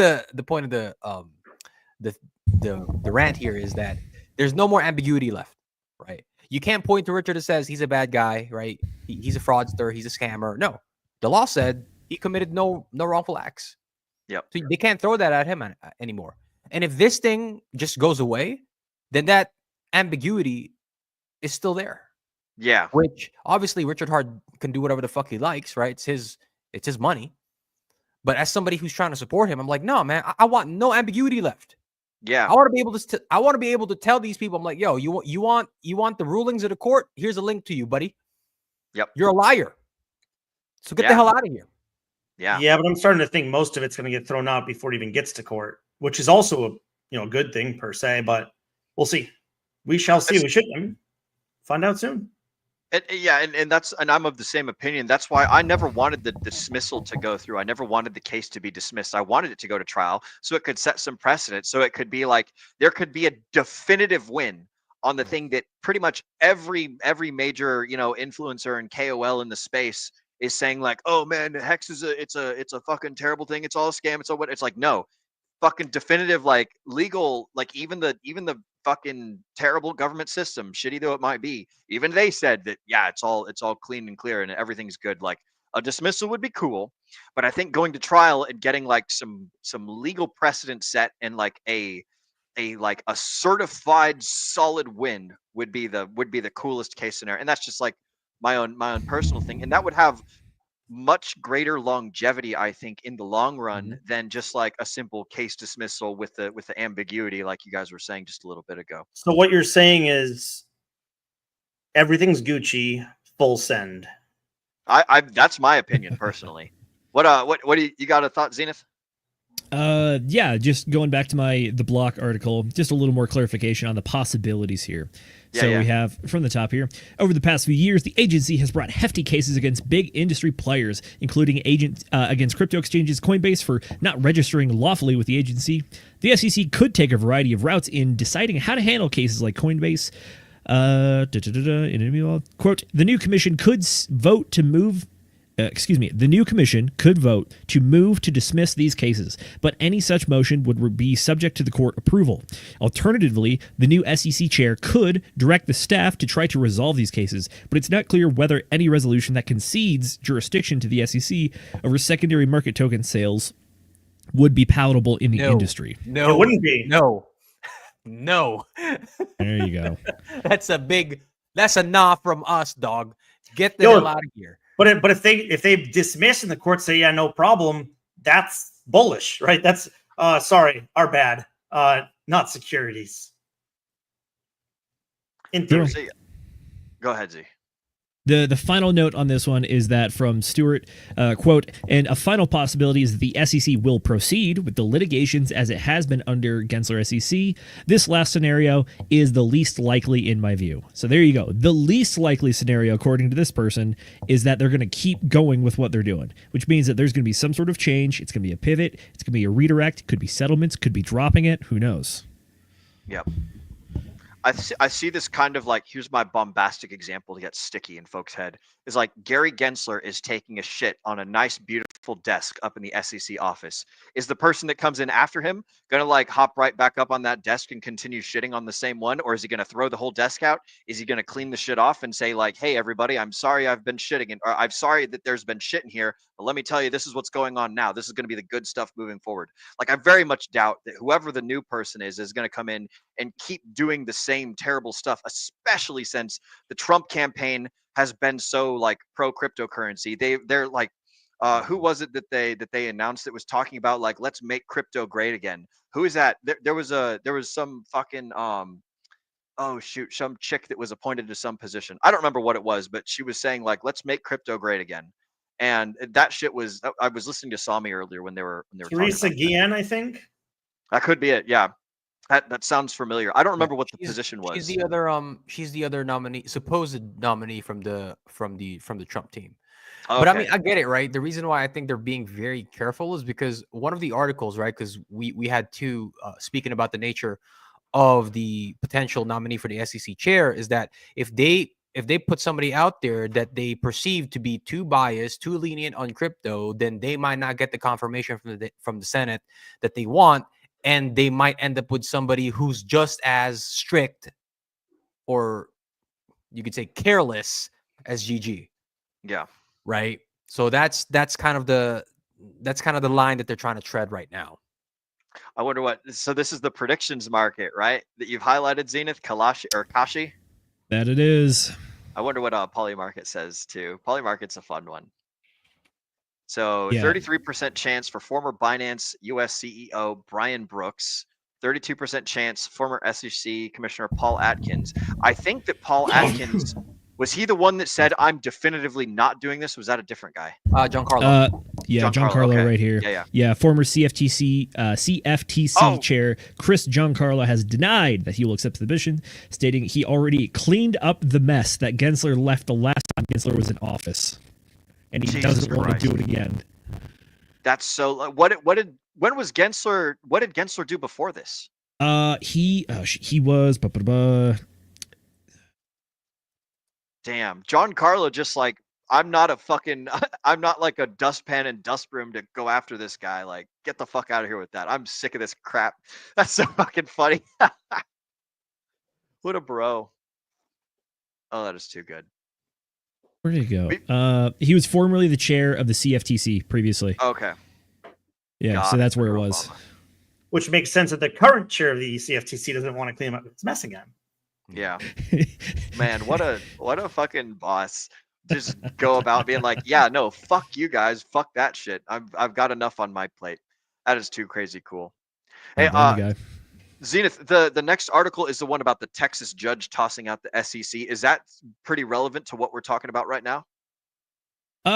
It's relevant as it involves the SEC and them losing. But to be specific with it, so this came out on the 21st. Texas judge tosses out SEC's expanded broker rule, which broke with 90 years of legal tradition to rope in crypto traders. So the upfront is that a Texas court has ordered the SEC to throw out controversial rule, redefining the term dealer in a move that both impacted both crypto-focused markets and traditional finance. The Blockchain Association and Crypto Freedom Alliance of Texas lodged a lawsuit in April, the month the expanded rule took the effect. Yeah, so this is basically like the treating of exchanges and the treating of like DEXs and things like that, or even people as like, you know, securities dealers or things. Am I understanding that correctly in my like peanut brain interpretation? They were trying to broaden the definition. So underneath the umbrella of the dealer word, they were trying to fit more things underneath that umbrella, and that's what the court did not like. Right. Okay. I mean, law is all about being very specific with the language, right? I mean, what do lawyers argue? The nuances of how the law is interpreted. Yeah. Right. And so this is why it's important to have very specific language, and you cannot just, without going through due process, change the definition of something because you say it's a different definition, or because you want to cram other things to fit within the umbrella of that definition. That's a no. Correct. So just as reference here, it says traditionally a dealer is an entity that buys and sells securities for their own account rather than for others. The SEC's expanded definition sought to rope in any entity that had the effect of providing market liquidity, particularly with T-bills. Crypto industry participants initially took exception to the rule after a footnote in the original draft proposed specifically noted these, quote, dealing in crypto securities, unquote, would have to comply with securities laws, register with the SEC, and join an industry-backed regulatory organization. In other words, the expanded interpretation effectively removed the distinction between a trader and a dealer as traditionally understood.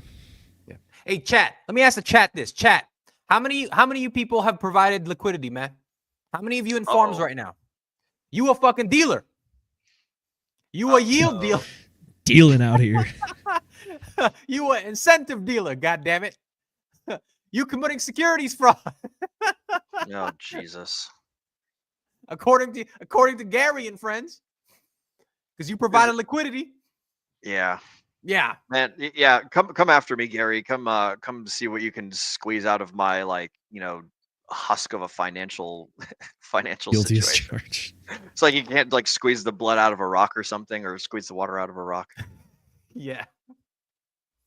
Yeah. The reason that this article is included in the show today is that it's just one more grain of sand in the heap, just creating the pile to showing that the SEC has been wrong and that they've just been stacking losses left and right.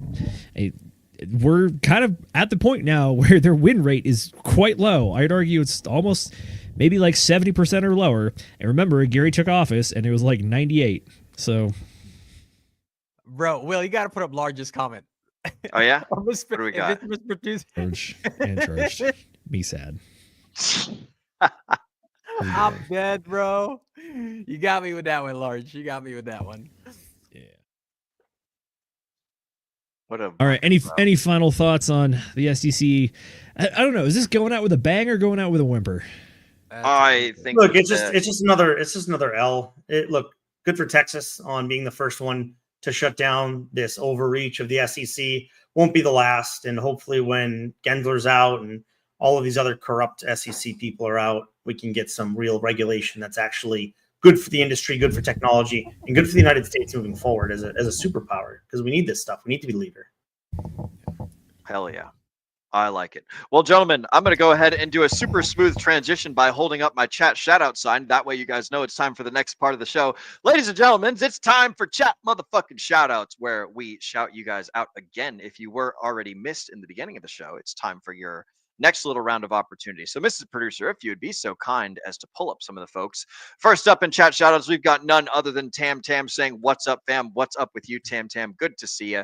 Shout out to the #1 cryptocurrency cheerleader, not only in the Hex and Pulse chain space, but in the cryptocurrency sphere in general. Good to see you.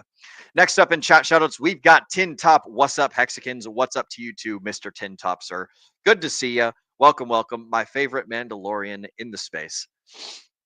After that, we've got another helmeted Star Wars man. We got Large. What's up, degenerates? Good to see you, Large. Welcome back. It's been a minute since last I've seen that bloody Stormtrooper helmet. I fucking love it. Good to see you, broski. Glad you are here with us today. After that, we've got Kay Hudson. He has arrived finally. Good to see you, bro. Welcome, welcome to the chat. Are you guys bullish? I think we're pretty bullish. I've got my little green candle over here lit. So, oh shit, I just got wax on my fingers. That surprised me. Let's see what else we got in the chat shoutouts. We've got Laberdash or Labor Dash. Thank you, sir. I think he had a question earlier about something having to do with PDI not working on PulseX, and somebody helped him out in the chat. So shout out to you.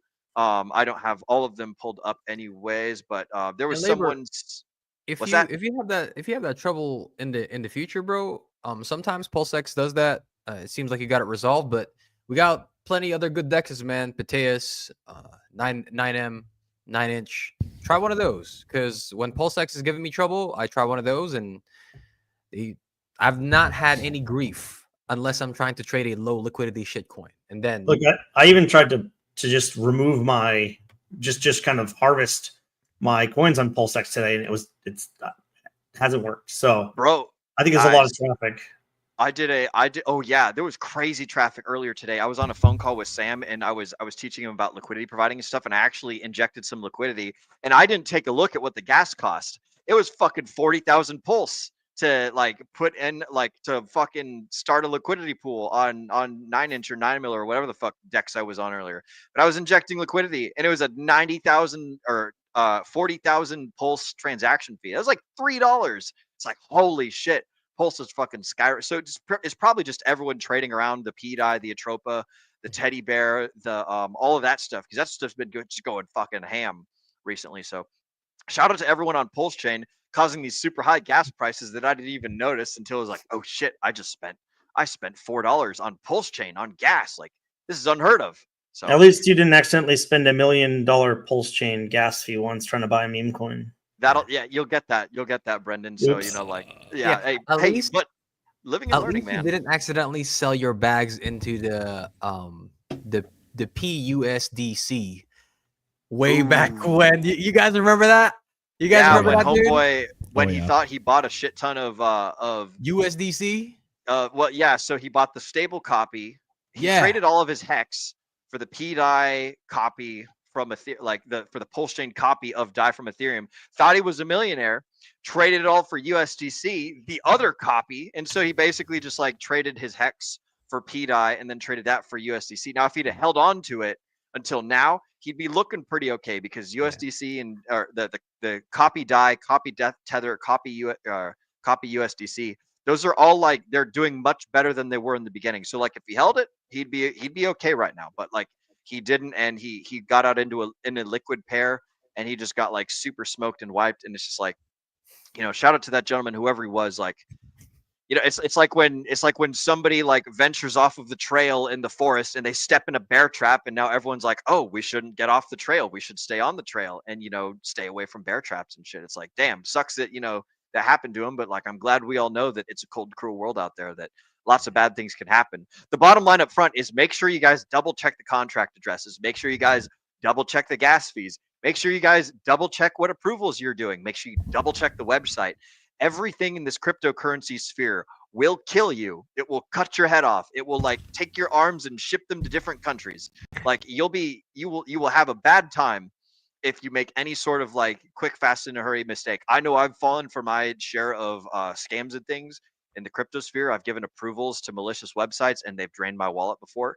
Fortunately, it was a condom wallet. It was a side wallet. So like there's things that we can do to save us from these priorities and things, or to save us from these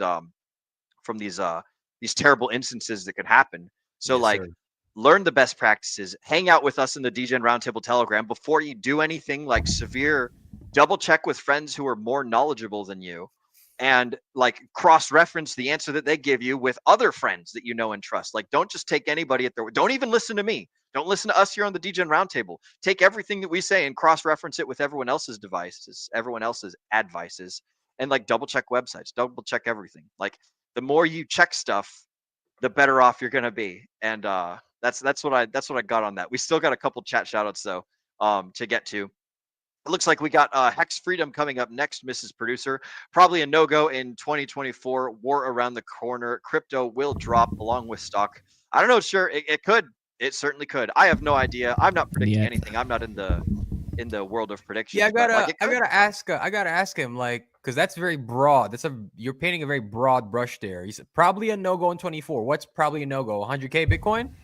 Oh, who fucking knows? I know exactly. I'd take that bet. Hang on, I've got this. Because I bet that it's a go $100,000 Bitcoin in 2024. But also, when he says wars, he's talking about the United States going to war. Look, all we have to do is wait till January 20th, and man, hopefully we can end some of these wars, at least one of them. It's all fucking campfire stories. What was the dude's? What was the gentleman's name? I can't fucking remember. Everything's a fucking campfire story, man. Yep. Who knows what's gonna make the price do what? Hex Freedom. Yeah, like maybe the war will make the cryptocurrency go terrible. Maybe the war will make everybody believe even more in cryptocurrency. Who fucking knows? Like, I barely know what I ate for breakfast. If he's still in the chat, at least me and Z always say, you do not assume that a pattern breaks until it actually does. And guess what, my friend? The 4-year cycle pattern is 1.5 decades and going. So if you want to bet against that pattern, you're more than welcome to do so. I'd say I'd take that bet against you, though. Yeah, that's a good bet to have. Assume the trend is going to hold until you have confirmation that it's broken. Correct. Until then, assume it's still going to happen. That's why it's the trend.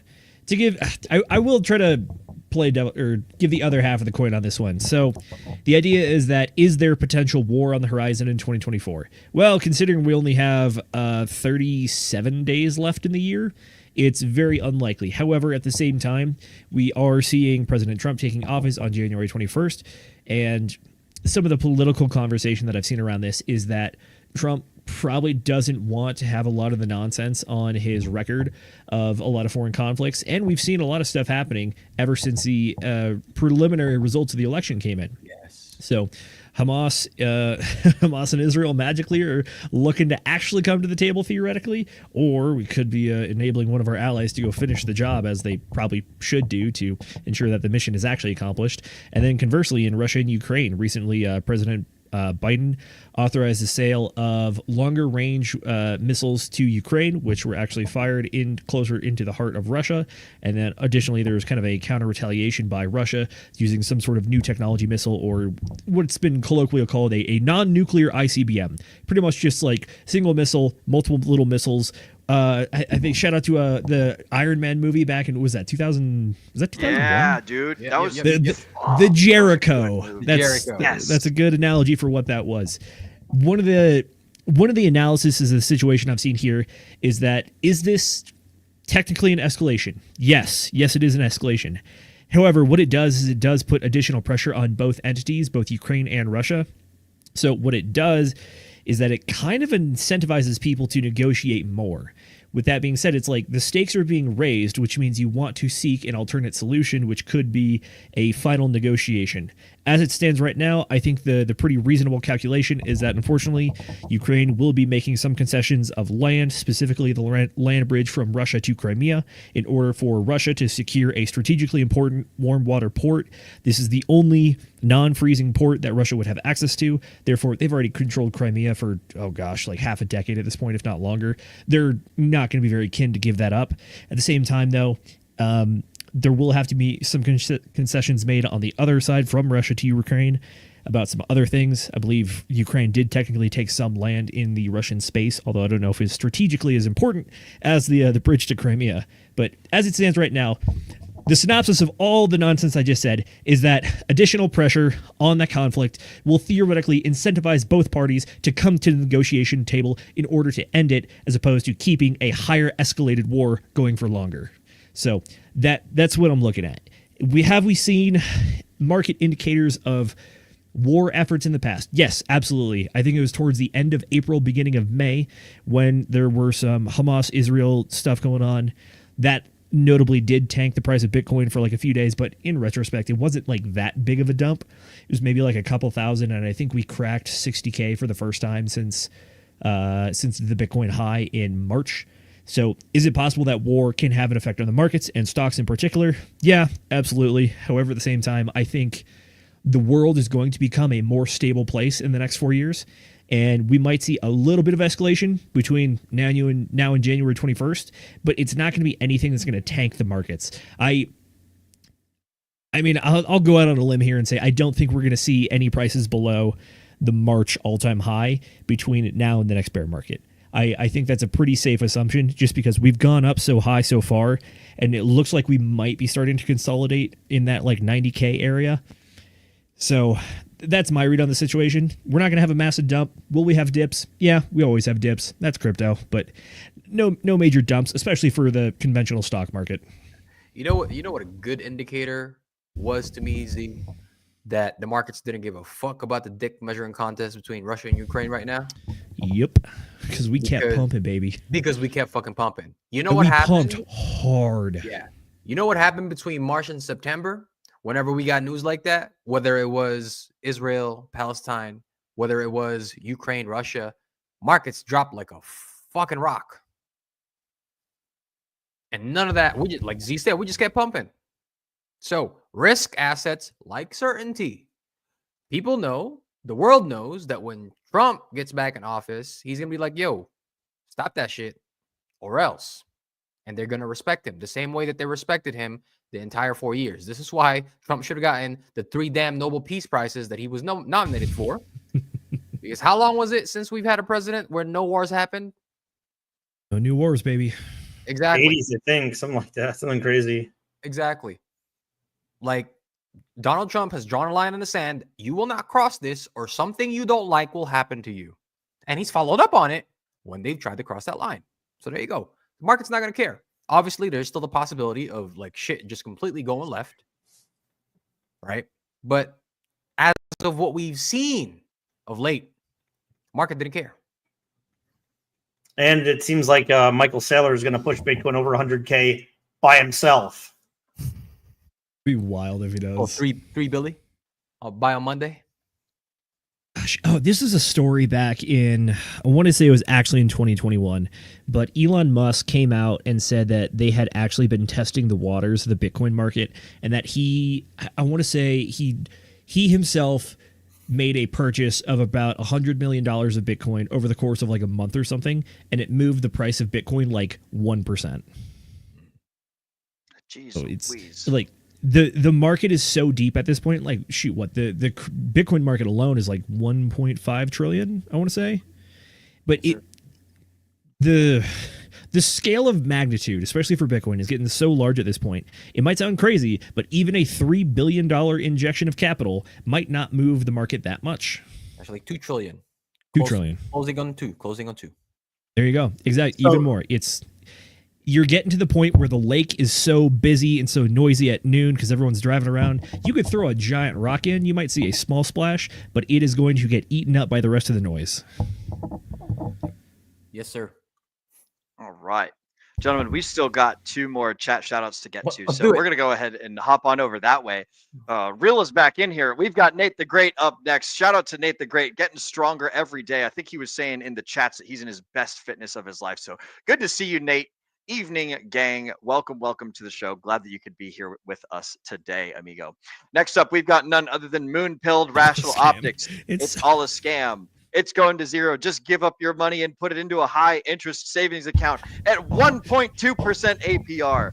Bro, shout out to you, Moon-Pilled Rational Optics, broski. This is such an excellent bit of not financial advice, but some perhaps decent outlooks on what's going on with the future and things. So that's right. Moonpilled is so generous that he's willing to make such a benevolent move as to just take all that just useless Hex, Pulse Chain, Bitcoin, Ethereum off your hands through some sort of over-the-counter trade, and just as an act of philanthropy, because he's here to help you. So just go ahead and give it to him. He'll find a better use for it, and really just take those heavy bags off your hands. Yep. And he's gone ahead and given up the sauce in his next comment that he's saying after responding to us saying Miss Producer saying that's a brilliant plan. He's like, I thought so. That's why I just trolled all these crypto channels, slowly gaining trust, becoming moderators on 4 of their channels. It's all part of my plan. LOL. He got us with the long con. So good to know, Moonpill. This is freaking absolutely fantastic. Gentlemen, this concludes chat shoutouts, and I have a note for myself that I wrote for the 1 minute 30 or 1 hour 30 part of the show. One more thing, Will, really quick, because Danny Boy comes in here. He said his recent onboard sent his wrapped ether across the Arbitrum bridge instead of the Pulse Chain bridge. Danny Boy, good news. Your friend might not be up shit's creek without the paddle because he used a bridge as long as he's got the so if this is on MetaMask, as long as he's got Arbitrum, the Arbitrum network added onto his MetaMask, he did not send it. It's a bridge, which means it still exists in his wallet. Okay, so have him add the Arbitrum address onto whatever wallet you're using, and hopefully it'll still be there. It's just you guys got some recourse. Right? Yeah, I mean, if you sent ether from Pulse Chain and you sent it to your MetaMask on the Ethereum network, that's lost, right? But if it was a bridge, it might be a different story. So just double check. Yes, this is good to know. I know almost nothing about Arbitrum, so I'm gonna leave that one to you completely, Jay. I'm thinking for this next part of the show, we can do the market analysis. We can talk about Bitcoin, Ethereum. There was the gentleman who asked about his token earlier, Jay, that I said I would throw it over to you. Would you like to do some TA and then possibly talk about this coin that homie was asking about? Yeah, absolutely. All right, Z, sweet. you want to take this time first? I've been doing TA all week, bro. Yeah. I don't hear analysis. I've been doing TA all week, bro. You know what, Zenith? Tired. Yeah, Zenith. Why don't you take the TA and then we'll see what we got. We'll see what we got. Are you ready for this, Z? About to get called out. About to be fraud checked in real time. Nah. All right, yeah, let's do it. Next. Yeah, you were the one that sent that message in about 20 minutes ago. So this is excellent. What do you got, Zenith? Ooh, all right. Crush that silver bullet. Let's get some TA. Let's do it, baby. All right, so first off, starting off with the Bitcoin chart, we have what appears to be a new cycle high at day 18, if you count our cycle start back on the 4th of November. This is the presidential cycle, shall we call it, because that is exactly what pumped it up this time. Right now, we're on day 21 of the cycle, so it's technically 3 days since we had the cycle high, although we did start today's cycle like an hour and 40 minutes ago, but that's neither here nor there. We are still well above any of our momentum indicators, whether it's the 20, 50, or 200-day moving average. The RSI has been in the quote-unquote oversold area for a good chunk of time now, all the way back since pretty much the beginning of the cycle. So if we compare this, we're at day 21. So we're pretty much 21 days into being oversold. Back in the beginning of the year, we were there for about a month, a little over a month. Yep, because that was all of February and like 5 extra days. And then back in October, we were in that oversold area for, again, right about a month. So, I mean, don't call it a trend, but at the same time, I think the pattern might be repeating itself. We've had higher highs, and it appears that we might be starting to cool off a little bit, which is understandable. I was listening to Charlie's show. God, I think it was Thursday. He was talking about how I'm going to have to go look into this one more because it's 60-day cycle talk. But the idea is that if you have a left translated cycle, typically you're going to find your cycle high anywhere between day 18 and 24. So day 18 makes sense here. If that's the case, this is a pretty reasonable structure for a left translated cycle. We shot up very high, which means we might just chop sideways slightly down for a while before making another move. Again, it's all dependent on what market forces come out. Keep in mind, we do have another Federal Reserve meeting in mid-December, so that could be an event that could start to move us in a new direction. But as it stands right now, Bitcoin has just been absolutely tearing, and I would like to see, this is a bit of opinion here, I would like to see some consolidation and really just solidifying the new range that it's moving into. And like I said earlier, I really don't think we're going to be dropping below this 73,000 number again. I think that we tested that resistance once here when we, on Halloween actually, or sorry, excuse me, the 29th. I think we tested it once before breaking up above it, and now we are in a breakout pattern, which means we're going to have to find a higher high, a higher low, maybe even a second higher high above that one, and a new second higher low. So that's what I'm looking for personally on the charts. Some of the other tokens in the space are showing similar, but I think still slightly different indicators going on. Ethereum has been doing pretty well. I think we're consolidating back up into that lower 3,000s range. So we had another local high, about 3,500. And then we also are starting to build some support down at the 3,000 level again, which is good in my opinion, because Ethereum has been really lagging. Something like this is a good indicator that we are on the up and up. Notably for this one, we are above the 20, 50, and 200-day moving averages, which means we've reclaimed all of those short, medium, and long-term momentum indicators. Turning over to Solana. Solana also had a peak. I believe it's a new I believe they did technically make it a new all-time high. Yep, we had new all-time highs over the weekend. There you go. Shout out to everybody on the team here that was predicting it, saying that Solana was going to be the second coin to make new all-time highs. They are correct. Ethereum did not do it first. Solana beat everyone to it. You can call it Ethereum's third cycle curse, but whatever it is, every coin will have their time in the sun, and I'm not worried about Ethereum. I just think right now it's just not the hotness, and that's okay. Let's look at some other winners and losers going on. Cardano, shout out to Brennan. Cardano has been ripping. Also, look at these volume candles. This is wild. Healthy volume. Very healthy indeed. We're not anywhere near all-time highs yet, but at the same time, though, this is a very, very strong and bullish move. Avalanche. Bullish. You know, it's interesting because, like, middle of the bear market when ADA was around 30 cents, I think the low was 24 cents, something like that. I was like pretty bullish on buying around the 25 to 35 cent range.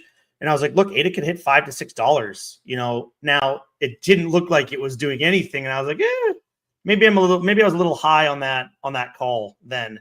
But that certainly looks within range if this continues its bullish momentum. But it needs to keep up a couple of things, right? It needs Charles to continue to be on the potential regulatory front. It needs to continue to make potential waves in DeFi for Bitcoin, XRP. Is it going to be that bridge to allow chains to work in the DeFi market? Is Midnight really going to be a game changer?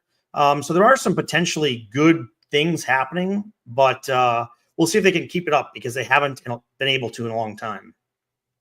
Very true.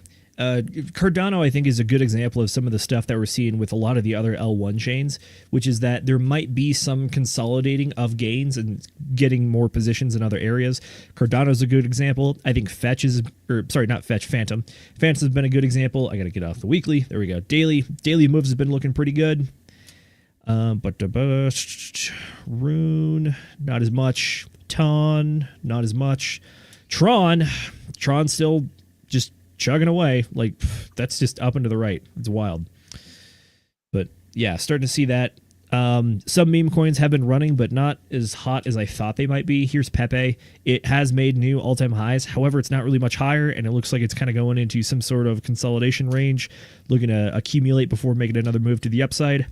Doge has been ripping for sure. We're all the way up at 42 cents. I think $1 is well in the cards this cycle, if not maybe in the next 6 months potentially. Yep. And then Crow token, the crypto.com token, also doing very well. The point that I'm trying to get across here is that not everything is doing uniquely well altogether, but there's definitely winners and losers right now. I do still hold to the thesis that there will be every coin's time in the sun. It just, if it's not right now for your coin, guess what? Good news is it's probably going to be sometime later, if not in the near future for this cycle potentially. So it's just a matter of understanding where the capital is rotating right now. And right now, I still think Bitcoin is just the belle of the ball.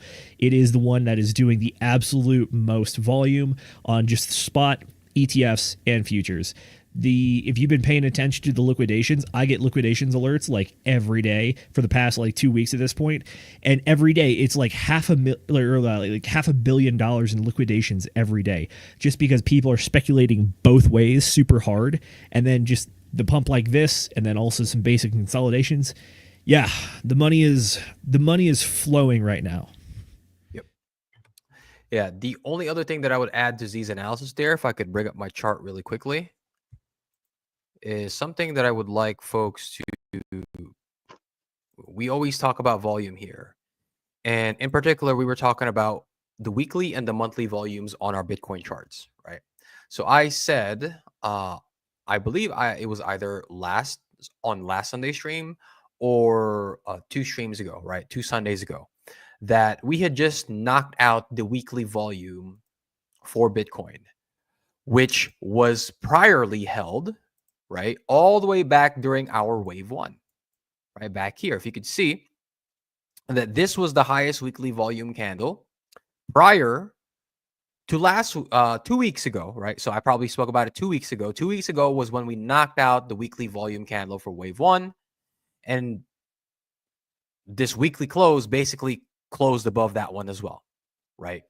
And I told the chat, I was like, guys, hypothetically speaking, as far as like trend and Elliott wave analysis goes, you like to see the highest injection of volume during your wave 3, right? Which I told the chat, remember, I had 2 different scenarios. One where we have a truncated bull market in terms of time that ends sometime in Q2 of next year, or we have the double 1-2 scenario that seems to be playing out, because now you have a potential for this to be your wave 3 and not your wave 5 because of this injection of volume knocking out the candle all the way back here in January. If you take a look at the monthly, we just did that again, right? So the month of September is now the highest volume candle recorded for this current 4-year cycle.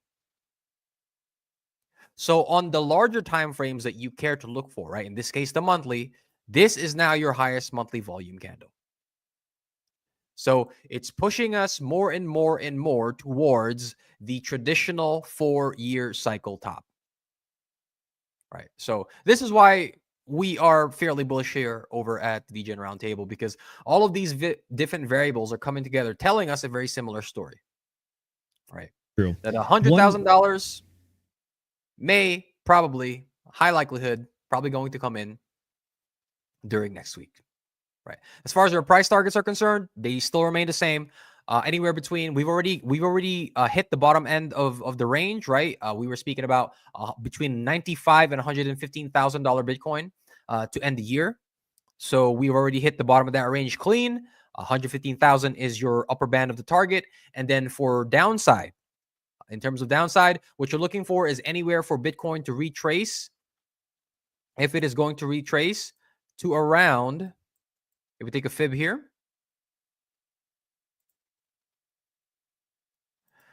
right? Anywhere between the 236 and the 382, probably more towards the 236, because Bitcoin is hiding this range. It's holding this range tightly. Next week is going to give us a lot more data to see which direction the price is exactly going to go. But my targets here, first and foremost, at the minimum, if we do get a strong move to the downside, about $91,000 Bitcoin for that 236 fib. right? So those are your downside targets and those are your upside targets. But as of right now, we have a bullish bias until proven otherwise. Yep. Right, so that's all I've got to add to Z's analysis there, which was fantastic. Thank you, Z. Much appreciated. I do have one final indicator that I want to point out just because it's been a unique one. Apologies for the screen flashbang. This one does not have the night mode. But looking at the fear and greed index for crypto, right now we're sitting at 82. But the point that I'm trying to get to here is that we had 2 days where we were above 90. Anything above 80 is relatively high. Anything above 90, that is white hot, baby. Like, there's not much higher on that index that you can go. And that is that. I believe those are literally the 2 days where we almost broke 100K. So because of that, it appears that the sentiment is starting to cool off a little bit, which also leads me to believe that we might have a little less action going on in the next few days, maybe like week or 2 weeks. But at the same time, we are just understand sentiment is very, very high right now. It goes all the way back to the first clip that we started off the show with. People are getting turned on to this stuff. They're trying to figure it out. I don't know about you guys, but I've been starting to get some calls from folks being like, oh, wow, man, you were really right about that Bitcoin thing. It probably was going to break 100K before the end of the year. It's like, yep, that's phase 1 hype. I haven't gotten people asking me how to show them to get into Bitcoin just yet because that's the phase 2 hype. So just understand where we are in the market right now. And one last thing, Z. Sniper asked in the Telegram chat if it is a double 1-2 scenario, what could we expect for the top of the wave 3? $155,000 Bitcoin snipe.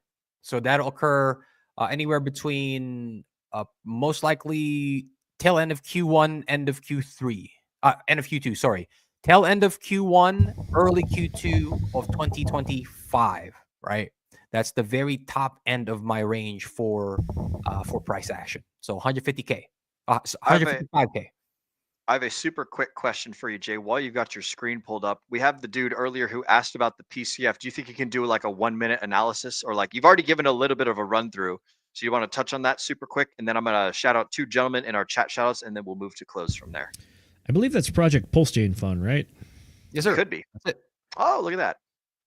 Yeah. So that's a good look. This.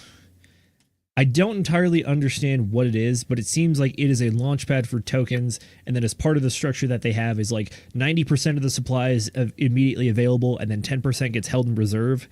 It seems like an interesting idea. I'm just curious to see if the volume is actually going to be there. Right now, we're looking at 48K in liquidity, at least on the PulseX V2 pool, and that's the only liquidity that I saw, Z. That's it. 48K in that pool. That's it.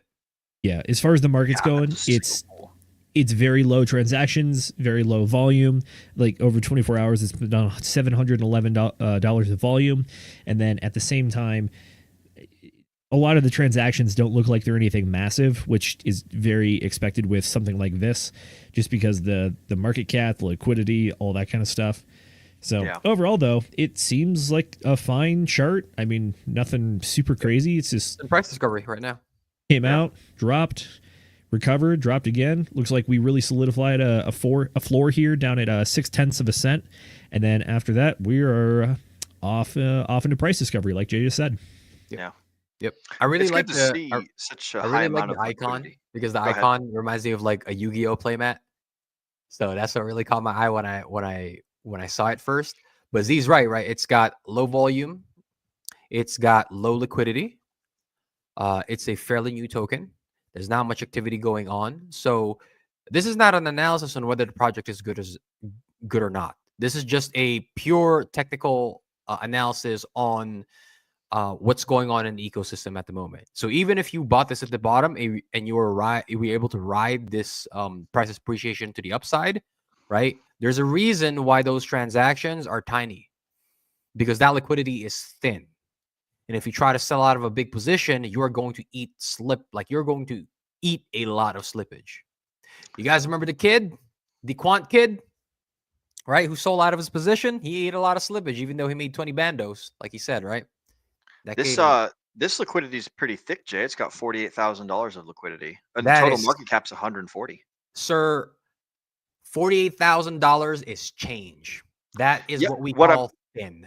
What I'm saying is for the total market cap being 140, they've got a third of their token in liquidity pools, or excuse me, not a third. They've got 1/6 of their total supply in liquidity pools, which is higher than a lot of. So like whales can't exit without obviously like doing massive price change. Yeah. But like people can it is a higher percentage of the total supply than most tokens have in liquidity pools. Oh, so you mean a higher percentage of the supply of their tokens in pools as opposed to compared to other projects. I gotcha. I thought you were Correct. talking Yeah, about the yeah. absolute value No. that is within the pools. Yeah, you're 100% right in that on that. I'm just I'm It's high simply liquidity compared referencing to its that. market cap. Yep, exactly. All right, gentlemen, let's move into Mr. Producer. If you wouldn't mind pulling down screen share, we'll go ahead and shout out these 2 chat shout outs, and then we'll do a real quick where can we find you and what have we got going on in the near future. Coming up first, we've got Mr. Angry Twinkie. Shout out to you, sir. Good to see you. Good evening, everybody. Nice to see you, Mr. Angry Twinkie. And then after that, we've got Mr. Edwin Rodriguez. I'm late, and this is Rod Zimzima. Good to see you, Edwin. Welcome, welcome to the stream. Now I know your first name, sir, because Yes. I've been calling him Zim. Yep. I mean, hey, that's what happens when people have multiple usernames. This is why I chose mine as the one that I got. But that's enough of that. Thank you all for joining us, whether you guys are catching us live or on the replay. We appreciate every single one of y'all here with us tonight. For my panelists, where can the folks find you and what have you got going on in the near future? Starting with Mr. Zenith.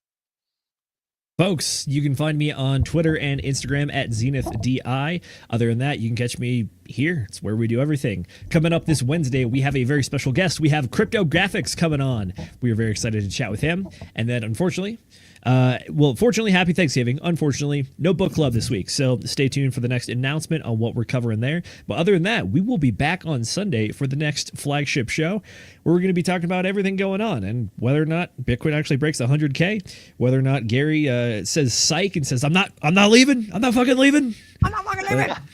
We'll see. Anything's possible. It's crypto, baby. That's what I got. Jay, where can the folks find you?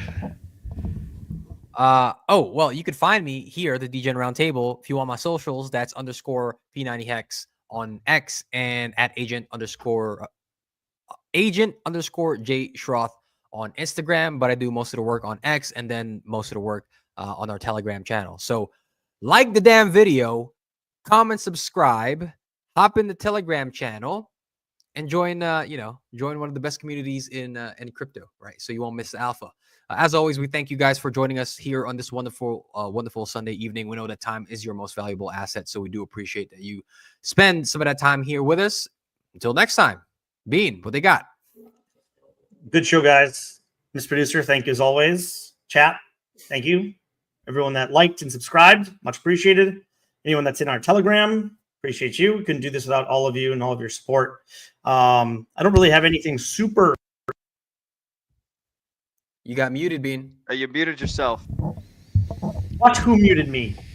I'm excited. I don't really have a lot coming up, but I'm excited that we have a couple guests coming up in December, so keep an eye out for those. And, real quick, I have a correction. Sorry, I jumped the gun. Crypto Graphics is not this week, but next week. So that is one of those fine guests in December, like you're talking about. Yeah, this is the day before Thanksgiving on Wednesday, so I don't. The guests will be tough for that show. I won't be on this Wednesday, unfortunately. I have some friends and family in town, but we'll be on for Crypto Graphics, and we do have C3 Works from Actuator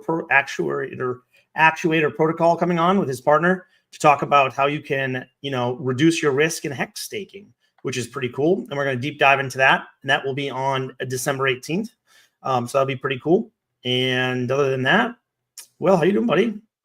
You guys can find all of my socials linked from my link tree at will.pls.fyi. I will go ahead and drop that into the chats as well. I'll just reaffirm that we are not doing book club this Friday because I will be flying in an airplane on my way down to El Salvador. That's what I've got going on in the near future. So I'm going to go hang out in Bitcoin country and talk to some OGs. Are you hanging out with Walrus? Isn't he in Salvador? I'm gonna reach out to him. I don't know where he's at in El Salvador, and the gentleman that I'm going down with there is he's got his own business stuff that he wants me to do some consulting work with him for. So that's what the purpose of my visit. And if Walrus is close, then that'll be awesome. And then I'll go check it out. But I hear that Walrus is doing great things down there. So like Zenith said, We do not have a special guest for this Wednesday, so we'll probably just do a Whiskey Wednesday, and who knows, we'll see what's going on. I will likely be hosting that, or someone else here on the panel. But that's the next time that you guys can find us streaming and everything. And that's all for me. Find me at will.pls.fyi. And oh yeah, shout out to our last final chat shout out. We've got Crypto Chronic. What's poppin', DJ Bros or Degen Bros? Always good to see you. Good to see you, Crypto Chronic. Welcome, welcome. All right, time for the final end of show copywriting. I want to thank all of you for spending your valuable time with us here on the Degen Roundtable. We, as Agent Jade just said a moment ago, we know that time is your most valuable asset, and we appreciate you investing it right here with us. Ladies and gentlemen, my name is Will Stevenson, but more importantly, you have been watching the Degen Roundtable. Mrs. Producer, go ahead and get that trigger finger ready, because it's time to remind all the folks at home to remember to Degen responsibly.